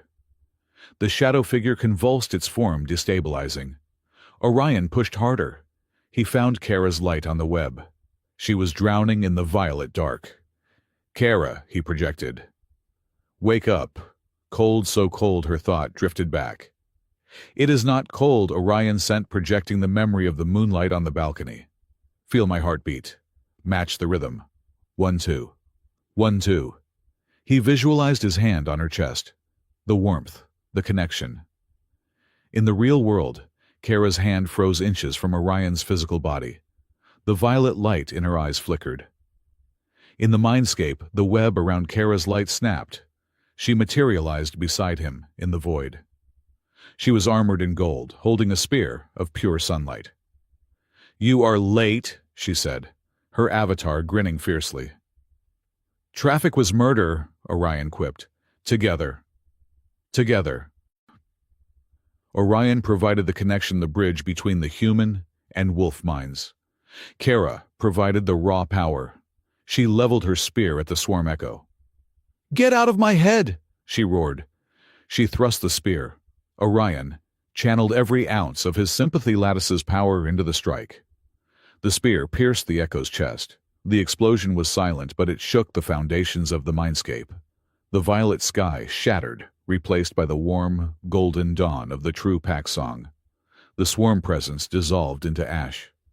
Orion felt a snap in his brain, a sound like a guitar string breaking under too much tension. He fell. In the arena, the sunstone turned white, then went dark. The wolves collapsed, the violet light fading from their eyes, leaving them confused and exhausted. Kara dropped her glaive. She fell to her knees, gasping, her mind her own again. Orion. He was lying on the stone floor, still connected to the cable. He was not moving. Smoke was rising from the port on his neck. Orion. Kara scrambled over to him. She rolled him over. His face was pale, deathly white. Blood was trickling from his ears and nose. "Medic!" Kara screamed, a sound of pure terror that silenced the entire arena. "Get a medic!" Dr. Vance was already hopping the barrier, sprinting across the sand with her kit. She skidded to a halt beside them, ripping open Orion's tunic. She placed a scanner on his chest. "Heart stopped," Vance said, her voice shaking but professional. "Neural overload. His brain is frying. Clear." She slammed a defibrillator patch onto his chest. Thump. Orion's body jerked. "Breathe, you idiot," Kara commanded, grabbing his hand. "That is an order. Breathe." "No response," Vance said. "Charging again. Clear." Thump. Nothing. The arena was silent. Thousands of wolves watched as their princess, the strongest of them, all wept over the body of the fragile human soldier. "Do not leave me," Kara whispered, leaning down, pressing her forehead to his. "You promised. You said you didn't stay down." She pushed her own energy into him. Not the pack song, just her. Her will, her stubbornness. Come back. A cough. A wet, hacking cough. Orion's chest heaved. He sucked in a breath that sounded like a rusty hinge. His eyes fluttered open. They were unfocused, glassy.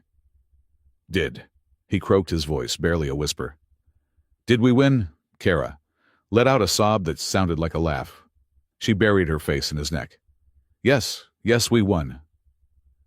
"Good," Orion mumbled, his eyes closing again. I think I earned a nap." He went limp, but the monitor on Vance's scanner beeped. A slow, weak, but steady rhythm. Beep, beep, beep. Queen Mara stood over them. She looked at Lord Thane, who was trying to sneak away through the crowd. "Seize him!" Mara ordered, her voice ice cold. The royal guard descended on the traitor. Mara looked back at Orion, who was being lifted onto a stretcher by Dr. Vance and a team of wolf healers. "He is not fragile," Mara announced to the silent hall. "He is the strongest thing I have ever seen." As they carried Orion away, the cub he had saved earlier ran out and trotted alongside the stretcher, whining softly. The climax was over. The swarm was beaten. But the cost had been paid in blood and neural pathways. Orion Hale was alive, but the man who woke up would not be the same one who fell. The bridge between worlds had been forged, but it was still glowing hot. The awakening was not a sharp return to consciousness, but a slow, rhythmic ascent from a deep ocean. Orion Hale opened his eyes. He expected the harsh, antiseptic white of a medical bay ceiling. He expected the smell of ozone and burnt circuits that usually accompanied a fried neural lattice. Instead, he saw light. Living, pulsing light. He was lying in a bed that seemed to have grown out of the floor. Vines of translucent, bioluminescent amber wrapped around the frame, pulsating gently. Smaller thread-like tendrils were woven into the bandages on his chest and arms glowing with a soft warmth that seeped into his skin. They looked like roots. He tried to sit up. A wave of dizziness washed over him, not unpleasant, but disorienting. It felt as though gravity had shifted 5 degrees to the left. "Easy, soldier," a familiar voice said. Dr. Lila Vance stepped into his field of vision. She looked exhausted. Her lab coat was wrinkled, and she was holding a data pad with a grip that suggested she wanted to throw it at a wall. "Doctor," Orion croaked. His voice sounded like he had swallowed a handful of gravel. "Why am I being digested by a tree?" "You are not being digested," Vance said, checking the readout on the amber vines. "You are being integrated. We are in the Royal Healing Den. It is less of a hospital and more of a greenhouse for biology that defies every law of physics I learned at the Academy." Orion looked down at his chest. The sympathy lattice port at the base of his skull was throbbing, but it was not the sharp, jagged pain of a migraine. It was a low, constant hum. And then he realized the silence was gone. Even here, in the quiet of the room, he could hear it. The pack song. It was no longer a chaotic wall of noise. It was a background radiation of emotion. He could feel the worry of the guards outside the door. He could feel the exhaustion of the doctor. He could feel everything. "The noise," Orion whispered, touching his temple. "It is not stopping." "We disconnected the cable 3 days ago," Vance said quietly. "Your brain activity should have returned to baseline human norms. It did not." She pulled up a holographic scan of his brain. The neural pathways were lit up like a Christmas tree, glowing with the same amber hue as the vines. "The lattice has fused with your temporal lobe, Orion. It is not just receiving signals anymore. It is metabolizing them. You are biologically human, but neurologically, you are functioning like a wolf." Orion stared at the scan. "So I am a radio that cannot be turned off." "You are a radio that has become part of the broadcast," Vance corrected. The door to the den slid open. It was not a mechanical hiss, but a sound like a shifting stone. Captain Briggs entered. He looked more stressed than Orion had ever seen him, which was saying something for a man who had lived through the swarm war. "You are awake," Briggs said, his tone clipped. "Good. Can you walk?" "I am currently attached to the landscaping captain," Orion pointed out. "But I can try." "We need to move," Briggs said, glancing nervously at the door. "The city is a powder keg. Half the population thinks you are the Messiah. The other half thinks you are a biological weapon sent to infect the pack song. We need to get you to the secure wing before the council session ends." "Messiah," Orion swung his legs over the edge of the bed. The amber vines gently retracted, releasing him. "I just plugged a wire into a rock, sir." "You cleansed the song," Briggs said grimly. "And you survived. On Fenrir Prime, that makes you a myth. And myths are politically dangerous." The council chamber was a storm of shouting. Orion stood in the center of the obsidian floor, flanked by Captain Briggs and Dr. Vance. He felt small. He felt fragile. But every time a wolf lord raised his voice, Orion felt a spike of adrenaline that wasn't his own. He could smell their aggression. It smelled like burning copper. Queen Myra sat on the shadow throne. She looked regal, terrifying, and tired. Kara stood beside her, her hand resting on the pommel of her sword. She had not looked at Orion since he entered. Her gaze was fixed on the far wall, her jaw set so tight, a muscle jumped in her cheek. "He is an abomination," Lord Volfin roared, pointing a clawed finger at Orion. "He has touched the source." A human mind cannot hold the song without corrupting it. He is swarm-touched. "He saved us," a younger lord from the southern packs countered. "He drove the echo out when you were on your knees, Volfin. He is the pack saver." "He is a glitch," Volfin spat. We should execute him and burn the body before his taint spreads." The room erupted into chaos again. Orion winced. The anger in the room was hitting him like physical blows. He could feel the headache building behind his eyes, a pressure that tasted like iron. "Silence." Queen Myera did not shout.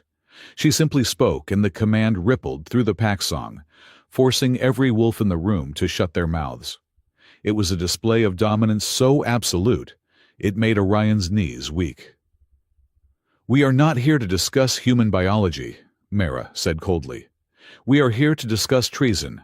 She raised her hand. A holographic projector in the center of the room flickered to life. It was a recording, grainy, distorted, but undeniable.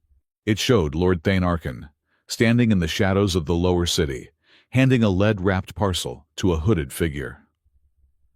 "The shroud fragment," Mara narrated, her voice devoid of emotion. "Stolen from the containment vaults 3 cycles ago. Thane did not just want to win the trials. He wanted to break the line of succession. He was willing to let the swarm in to ensure a pureblood ruled the ashes." The lords stared at the hologram in horror. Treason was rare among wolves. To ally with the swarm was unthinkable. "Where is he?" Wulfen growled, his hatred shifting targets instantly. "Where is the traitor?" Dagon Kara spoke for the first time. Her voice was rough. "He fled the city 2 hours before dawn. He has taken his personal guard and 3 battalions of pureblood extremists into the savage lands." "He sent a message," Myera added. She tapped the console. A voice filled the chamber, Thane's voice distorted by static and rage. "The throne is weak. The blood is thin. I go to the wild places to cleanse the pack. I will return, and when I do, I will tear the soft flesh from the hall and restore the true dominion." "The wolf does not mate with the sheep," the recording ended. "He is gathering an army," Myera said. "Civil war is no longer a possibility. It is an inevitability." She turned her golden eyes to Orion. "And you, Orion Hale, are the catalyst. You are the symbol of everything Thane despises. As long as you stand beside my daughter, the Dominion is divided." Orion felt the weight of the room settle on his shoulders. He was no longer just a suitor. He was a political flashpoint. "Then I should leave," Orion said. His voice was quiet, but it carried. "If I am the cause of the division, my departure should heal it." "No," Kara said. She stepped down from the dais.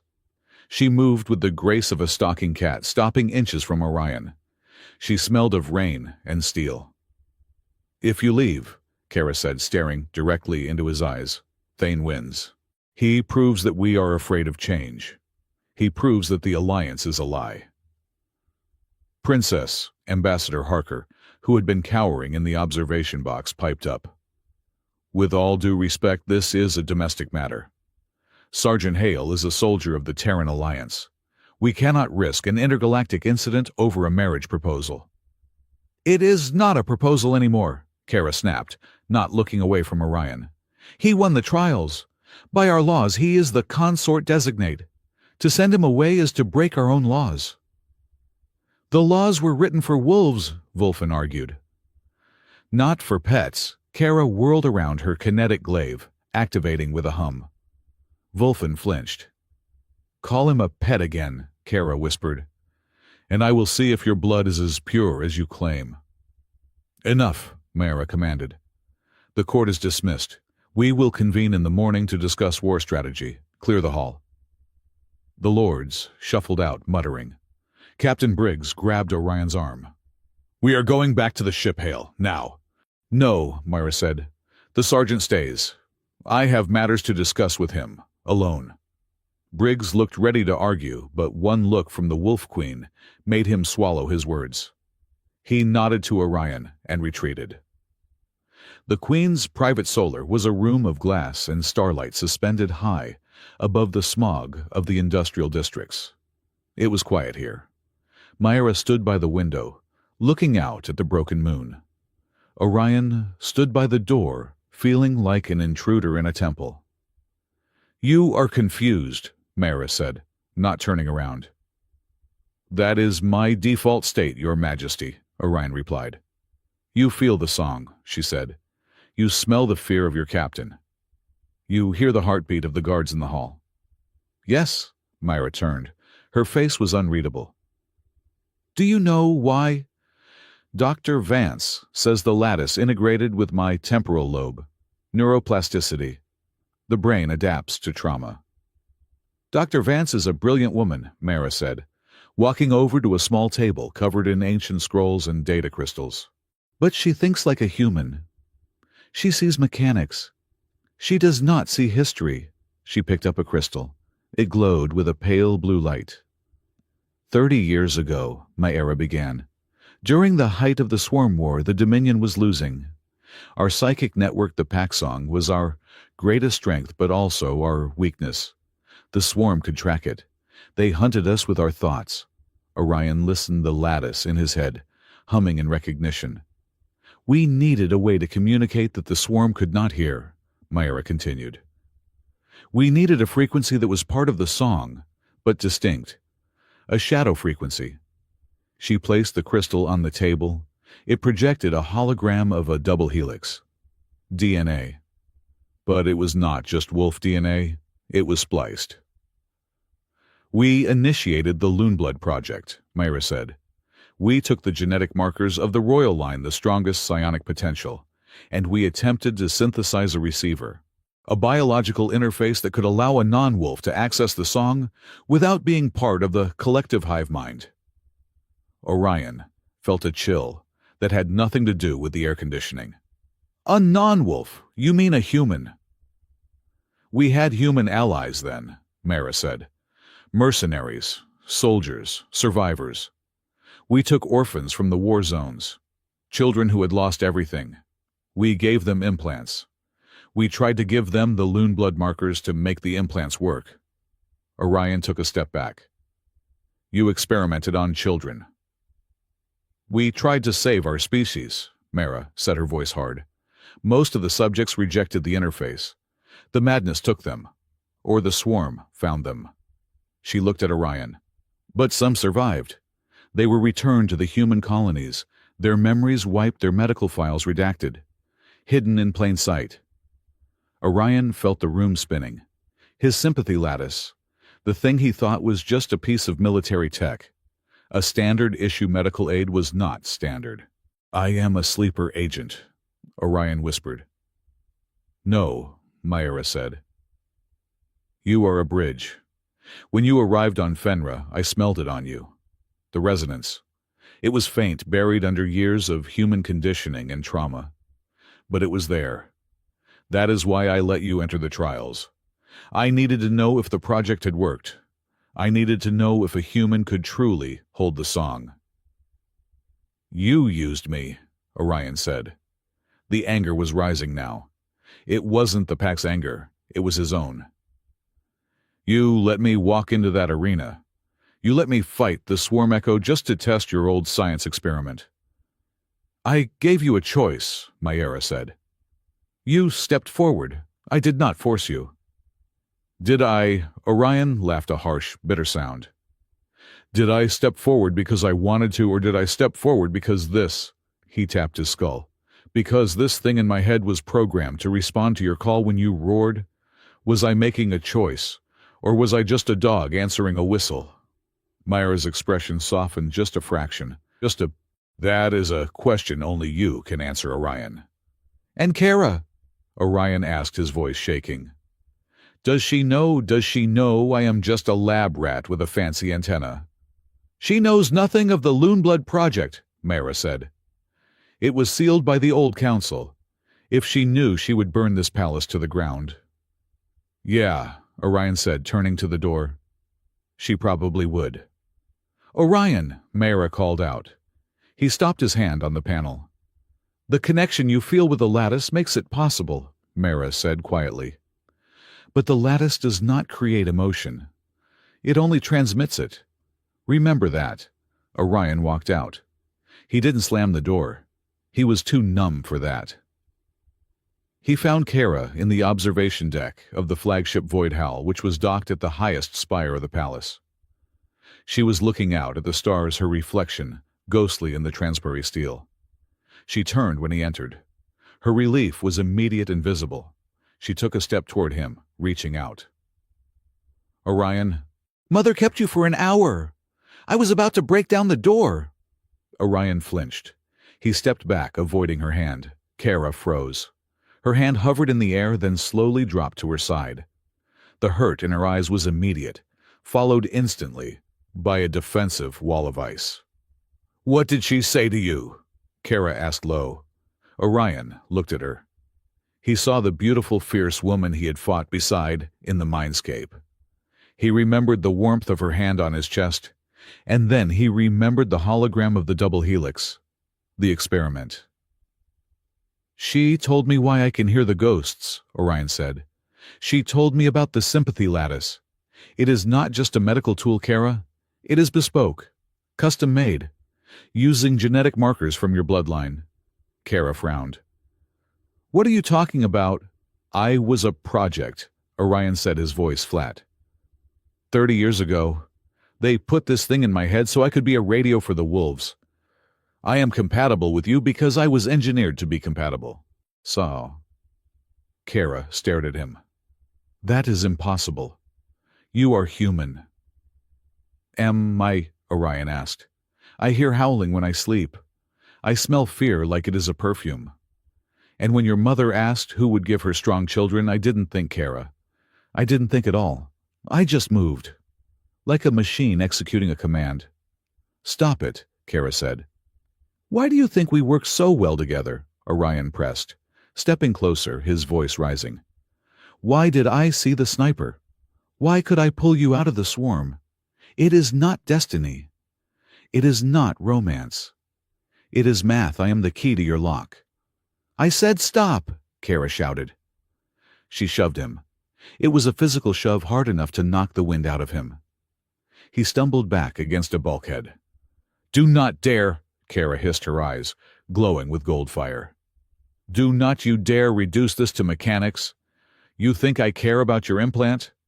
You think I care about some ancient experiment?" "You should," Orion shouted back, "because it means none of this is real. How can you love me if I am just a programmed response?" "You think you were programmed to save that cub?" Kara stepped into his space, grabbing the collar of his tunic. "Was it the implant that made you reprogram a drone to be a babysitter? Was it the math that made you joke about your knees while facing a void stalker? Was it the science that made you hold my hand in the infirmary and tell me I wasn't alone?" She shook him, tears of frustration welling in her eyes. "The lattice lets you hear the song Orion. It doesn't tell you what to sing. You chose to be kind. You chose to be brave. A machine does not make bad jokes to hide its fear. A machine does not bleed for people it barely knows."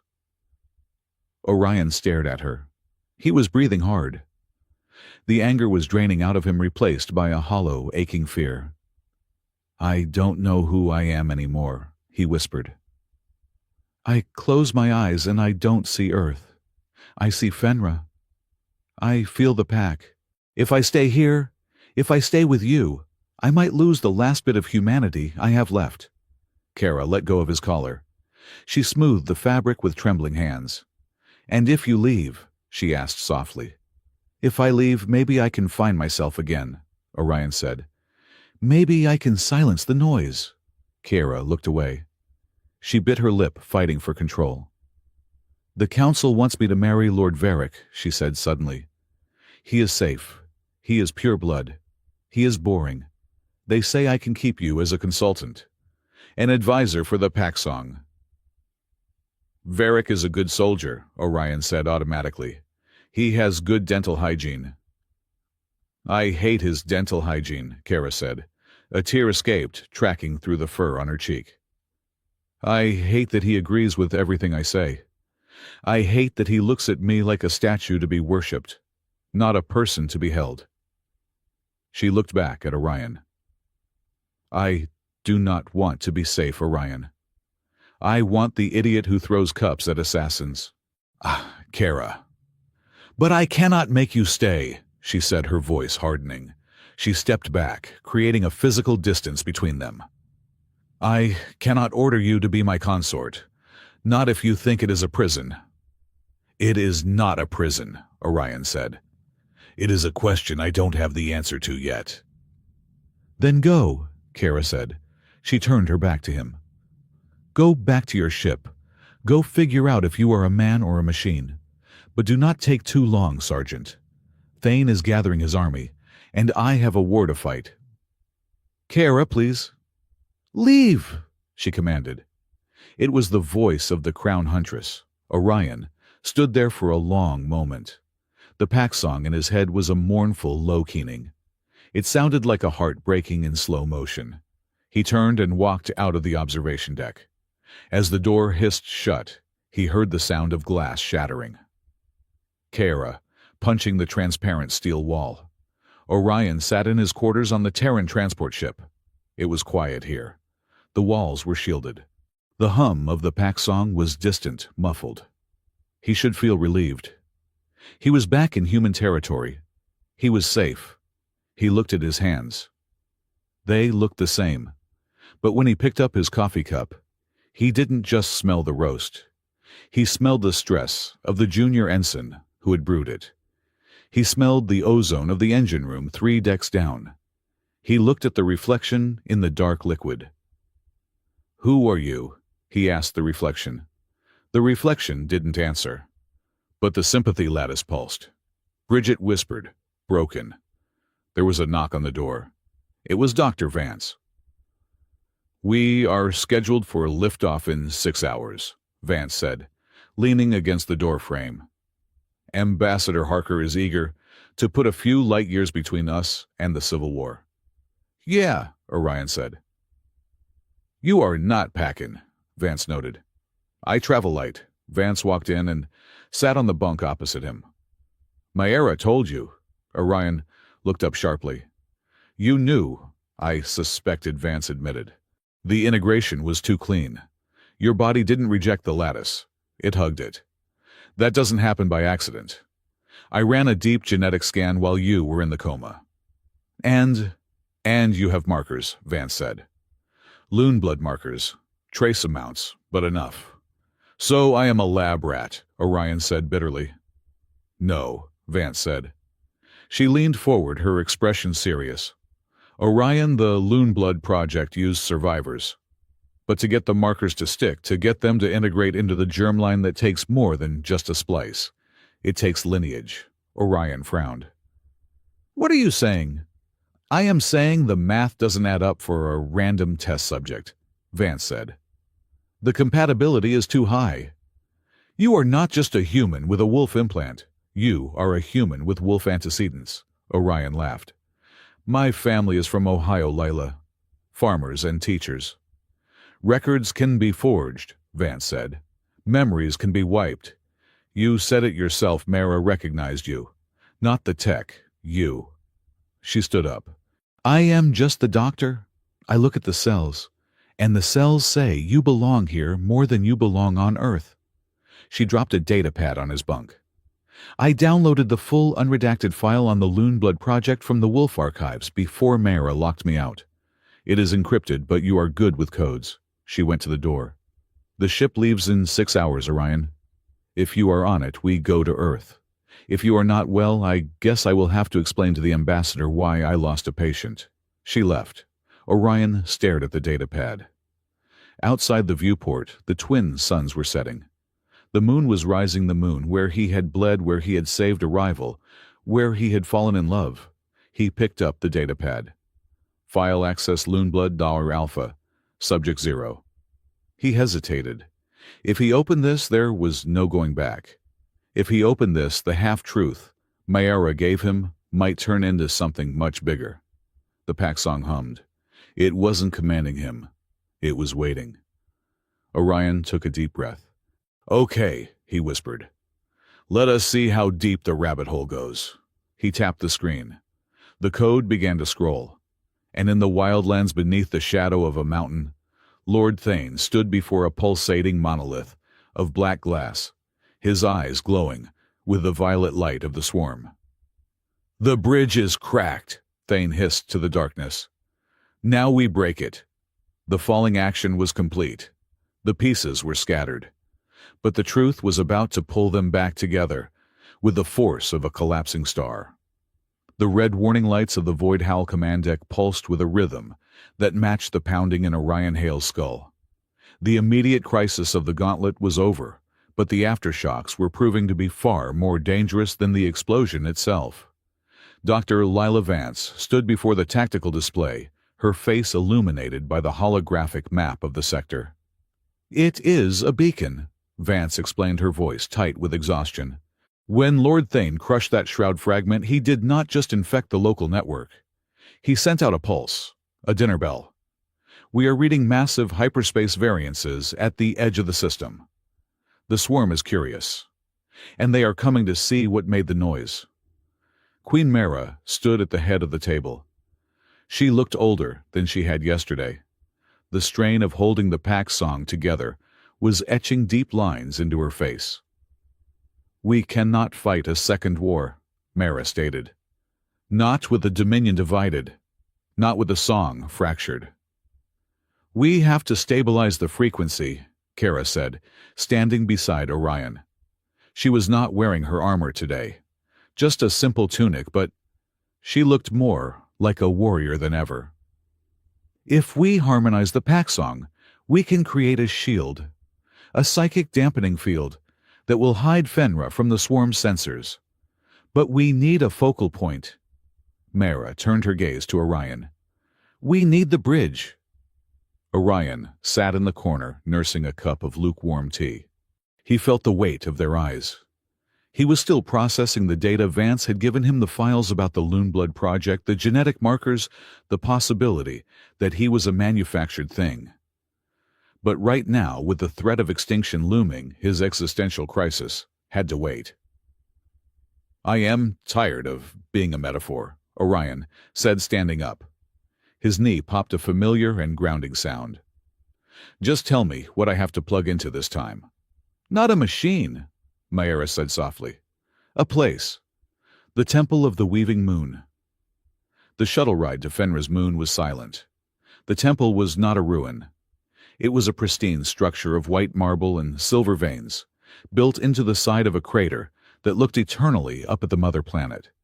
It was older than the Dominion itself, a place where the first wolves had learned to sing to the stars. Orion, Mara, and Kara stood in the center of the inner sanctum. The floor was etched with runes that glowed with a faint, rhythmic light. This is the true Howl convergence," Mara explained. She removed her heavy ceremonial cloak, revealing the scars on her arm scars that matched the runes on the floor. "It requires 3 minds: the sovereign to command, the heir to sustain, and the bridge to translate." "Translate what?" Orion asked. "To translate the will of the pack into a language the universe respects," Mara said. "Silence." She held out her hands. Kara took the left. She hesitated, then looked at Orion. "If this goes wrong," Kara whispered, "if it burns you out, then you will have to find another date for the victory party." Orion smiled weakly. He took Myra's right hand. The connection was instant. It was not like the chaotic invasion of the gauntlet. This was smooth. It was like stepping into a warm, deep river. The sympathy lattice in Orion's head hummed, vibrating in perfect harmony with the biological frequency of the 2 women. "Close your eyes," Myra's voice echoed in his mind. "Look back. To go forward, we must remember." The temple dissolved. The moon dissolved. Orion was falling through time. He was standing on a battlefield. The sky was choked with smoke and the screaming shapes of swarm fighters. It was 30 years ago. He knew this because the weapons were older, the armor clunky. He saw a wolf warrior. She was young, barely 20 years old, fighting with a ferocity that was terrifying to behold. It was Mara, but she was not queen yet. She was just a soldier covered in mud and blue blood. And beside her, Back to back stood a human. Orion's breath hitched. The human was wearing Terran infantry armor, battered and scorched. He was not big. He was not a super soldier. He moved with a limp, favoring his left leg. But he was holding the line, firing a kinetic rifle, with precision covering Mara's blind spots. "Watch your left, May," the human shouted. "I see them!" Arlen Mara roared back, decapitating a swarm drone. Arlen Orion, thought. Arlen Hale. The memory shifted. The noise of battle faded, replaced by the quiet hum of a medical tent. It was raining outside.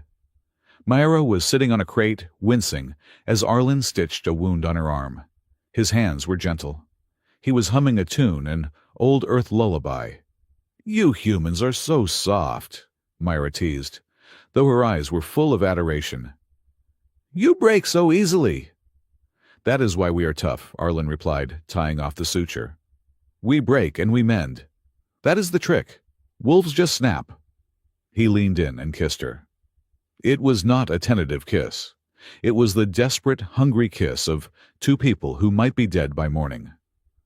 Orion felt the surge of emotion through the connection. It was love, pure, unadulterated, defying every law of their respective species. The memory shifted again. A secret laboratory hidden in the mountains. The early days of the Loonblood Project. Myra was holding a bundle in her arms. A baby. Orion stepped closer in the vision. The baby had tufts of dark hair, but its eyes were gold. And when it cried, the sound carried a faint, psychic resonance. "We cannot keep him," May Arlen said. His voice was breaking. "The Council will kill him. The purebloods will tear him apart. And if the humans find out, he will be a specimen. He is my son," Myra wept, clutching the child. "He is the blood of two moons, he is," Arlen said, touching the baby's forehead. "And that is why he has to go. We have to hide him. We use the lattice tech. We mask his signature. We dampen the wolf genes until they are just sleeping markers." Arlen looked at Myra, tears streaming down his face. "I will take him back to Earth. I will give him my name. I will raise him as a Hale. And one day, when the world is ready, the song will call him home." Myra looked down at the child.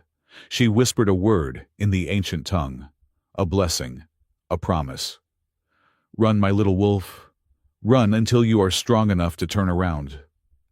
The vision spiraled. Orion saw Arlen leaving on a transport ship.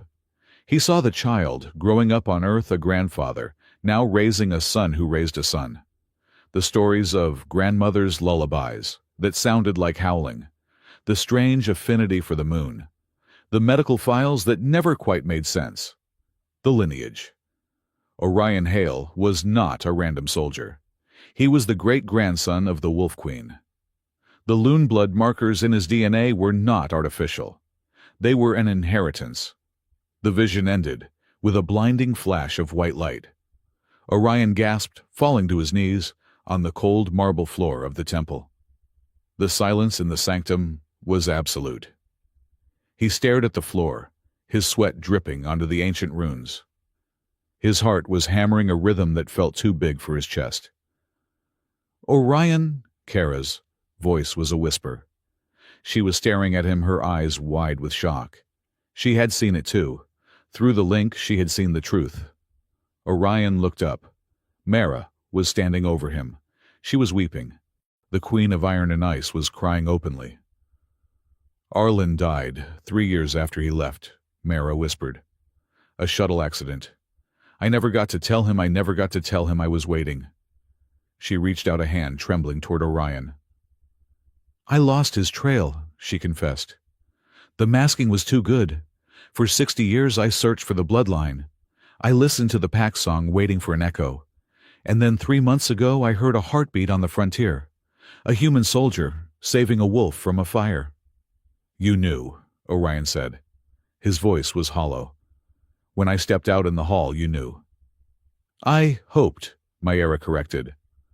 "But I could not be sure. Not until you connected to the Sunstone. Not until the lattice woke up the blood that was sleeping in your marrow."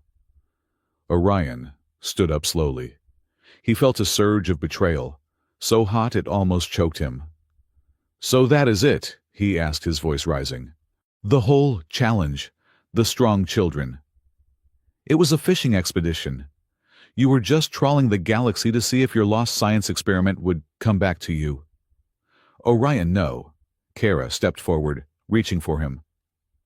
"Don't." Orion backed away. "Am I even real? Is any of this real?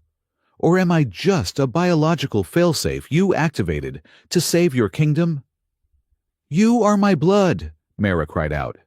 "You are proof that we can be more than what we were born with. You are the bridge Arlen and I built." "I did not ask to be a bridge," Orion shouted. "I wanted to be a medic. I wanted to help people.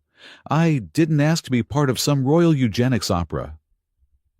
He paced the small circle of the temple, his hands in his hair. "You manipulated everything. You let me fight. You let me bleed. You made me fall in love with her." He pointed at Clara. "Was that part of the plan too? Keep the bloodline pure by marrying it back into the family?" "No," Myra said firmly. "The heart cannot be planned, Orion. Arlen taught me that. Your love for Kara, that is yours. That is the one thing I could not predict." She reached up and unclasped the heavy platinum chain of her office, the crown of the High Wolf. She placed it on the altar. "I have kept this secret for half a century," Mara said, her voice weary. "I have ruled alone. I have fought alone. I am tired, Orion." She looked at him with eyes that were no longer a queen's, but a grandmother's. "I cannot undo what was done to you. I cannot take back the choices Arlen and I made to protect you. But I can give you a choice now." She gestured to the open door of the temple to the stars beyond. "The shuttle is waiting. You can go. I will scrub the records. I will tell the council you were a hero who died of his wounds. You can go back to Earth. You can live a human life. No pack song, no wars, no burden." She paused. "Or you can stay. Not as a subject, not even as a prince, but as a consort, as a partner. You can help us build the world Arlen dreamed of. A world where fragile is not an insult." The wind howled outside the temple. Orion looked at the door. Freedom, Earth, Ohio. A life where the biggest problem was paying the rent and fixing his knee. Then he looked at Kara. She was not looking at her mother.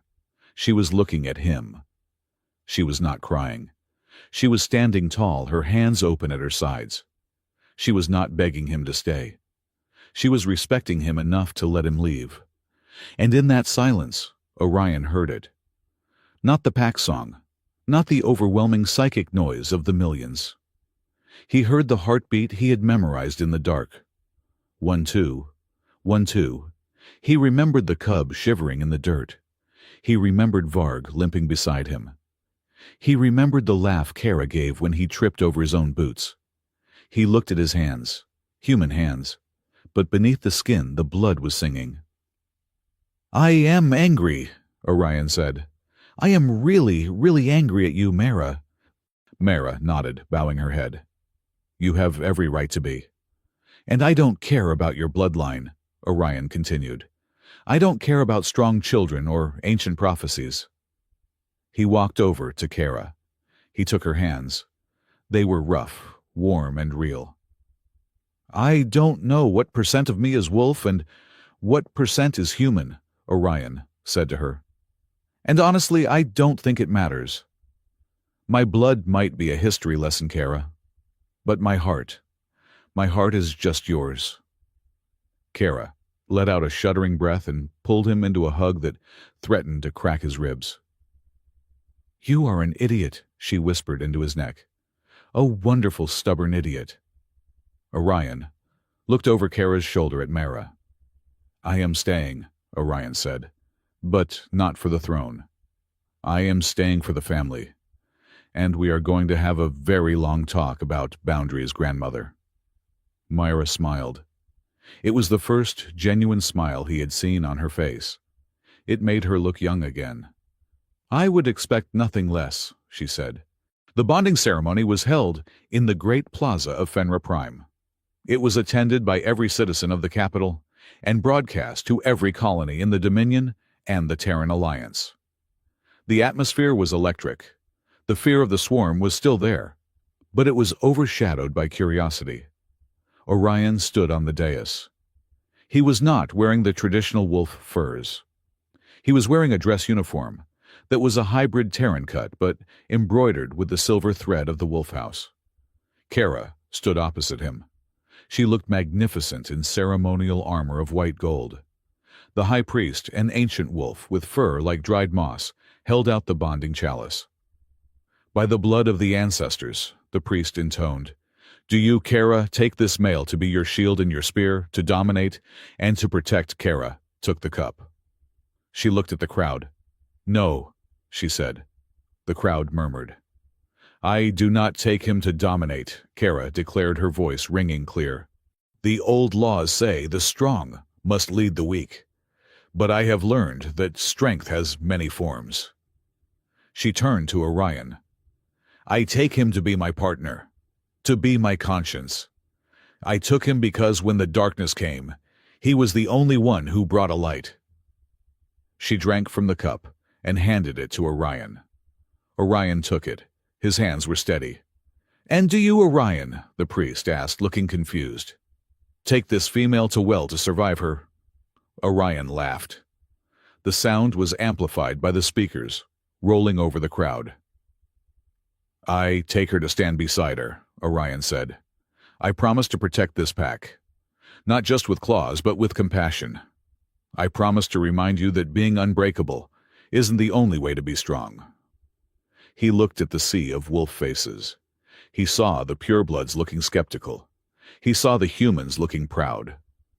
And Orion added a mischievous glint in his eye. As for the Queen's question, who will give my daughter strong children? He paused for dramatic effect. I promise that our children will be strong enough to chew through Terran steel and stubborn enough to argue with a wolf queen. So I hope you all have good insurance. For a second, there was silence. Then Queen Mara laughed. It was a deep, booming sound, and like a dam breaking, the crowd laughed with her. The tension broke. The fear dissolved. Orion drank from the cup. As the liquid hit his throat, the pack song surged. But it wasn't a wave of noise. It was a harmony. Millions of voices, human and wolf, singing a new note. A note of acceptance. 2 years later, the training grounds of the academy were noisy, but it was a good kind of noise. Okay, listen up, Orion shouted, clapping his hands. If you can't calculate the trajectory of a plasma grenade, you are going to have a bad day. Math saves lives, people. A group of 20 cadets stood before him.